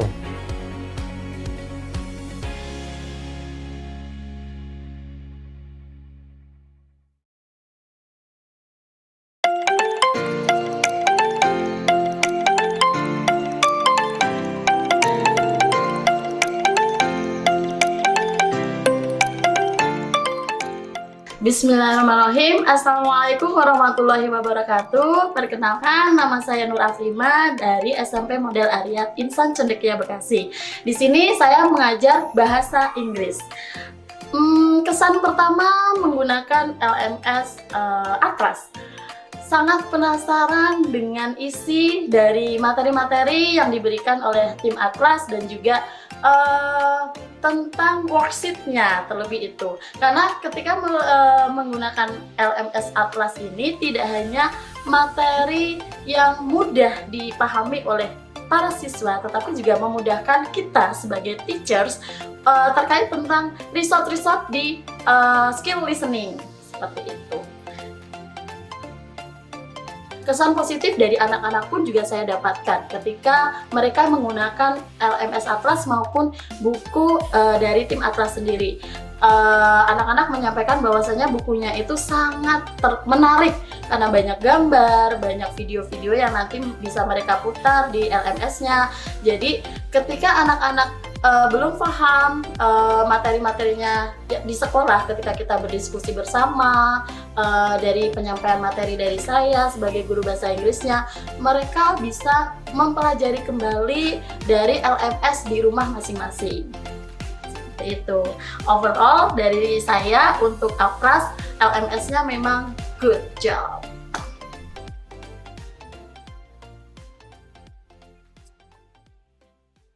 Okay, Bapak Ibu, if you have finished filling the present list, you actually can leave the Zoom. That's okay. All right. So we are going to have our next workshop on next February. We can give you the notification on your WhatsApp, or you actually can check. Yeah, you actually can check on our Instagram at hi.atlas. Thank you so much. Bye bye, Bapak Ibu. Okay, if you haven't finished filling the present list, that's okay. You will open the Zoom for about 10 minutes. Yeah. Okay. What is the first keyword from Ibu Miki? Ibu, the first keyword is on is actually the question. Okay. You actually can just click the link and then answer the question on that one. Okay. Okay, Bapak Ibu who have filled in the present list, thank you so much. See you on the next webinar. We can play some videos. Actually, perhaps we can play and also the what is that? The animation videos. Yeah, so you can have you also can feel fresh after watching one of our animated videos.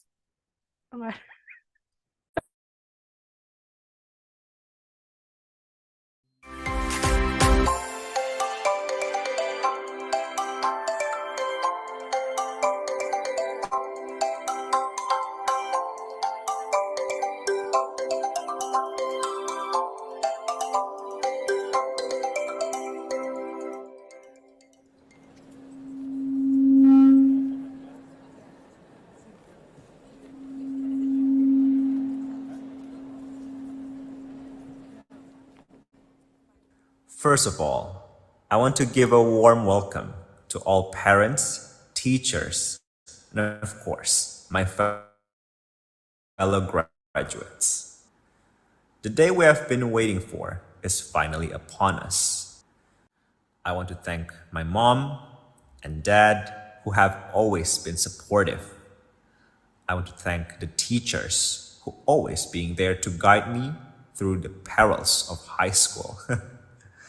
And of course, I want to thank my best friends, Maya, Gita, Omar, June, and Amanda for their enduring friendship and kindness.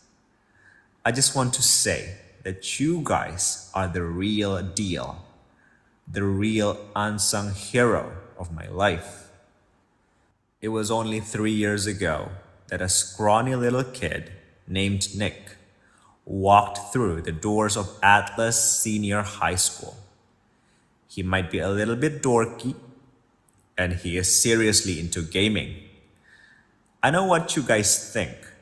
Sounds like a huge turnoff, right? But instead of being ostracized, I was welcomed by the teachers and also fellow students with open arms. I was overwhelmed. I remember thinking to myself, wow, this is a safe space where I can be comfortable being myself and myself only. I personally believe that all of us have a special purpose in life. We all aspire to be somebody, to make our mark on the world. Attending senior high school can mean a million things to a million people. But if I had to choose one thing, it has taught me to enjoy the journey, to relish the process. Because as the late Arthur Ashe once said, success is a journey, not a destination. The doing is often more important than the outcome. We do not stand here today because we scooted our way past every year. We stand here today because we've poured our blood, sweat, and tears into graduating.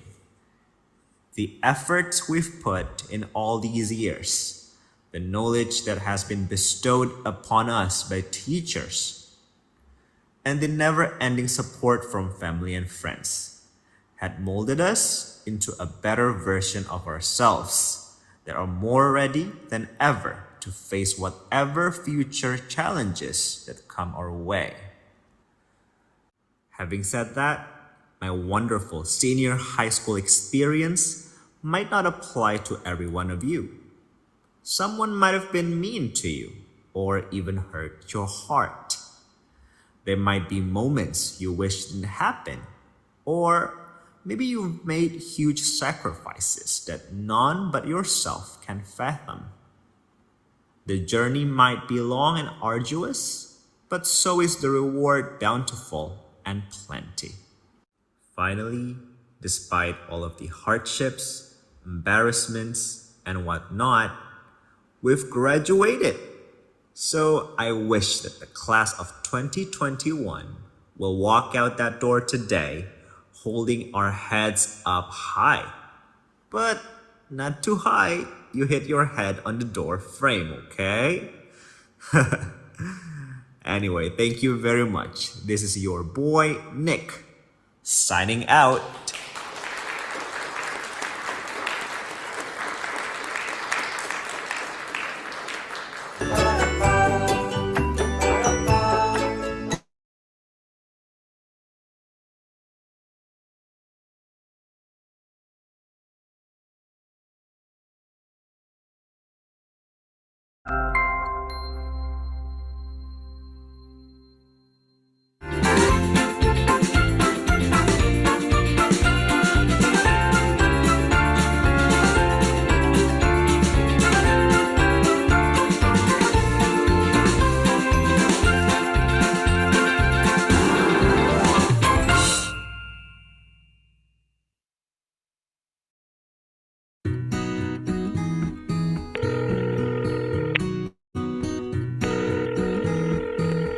Hey Zoe, what are you up to? Today is very sunny and beautiful, so my mom asked if I could help her water the plants. Cool! Can I come to your house and give you a hand? I'm kinda bored today. Sure, Lulu. The more the merrier.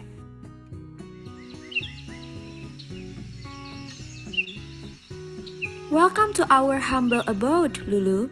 I heard from Zoe that you are going to give us a hand today. Is that true? Yes, Mrs. Howard. I'm here to help. Oh, great! Lulu, can you please pass me the water hose? Oh, sure thing. This water hose is very heavy. I need help. Oh, let me help you with that, dear.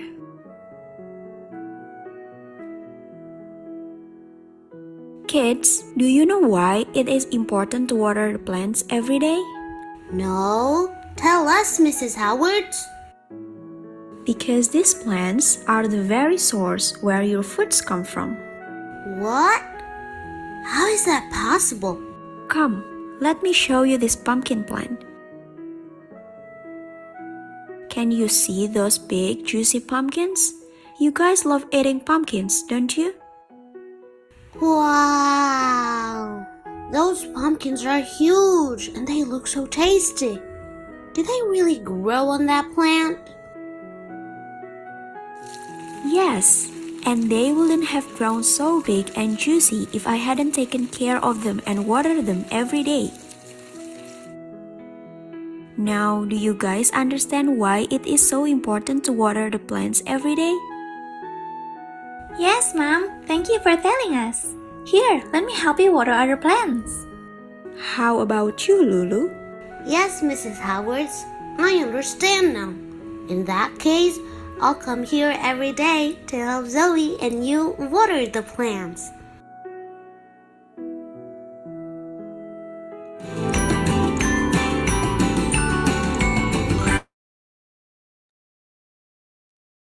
Pause and end the session. If you have any question, you actually can chat Kak Maya on WhatsApp. Alright?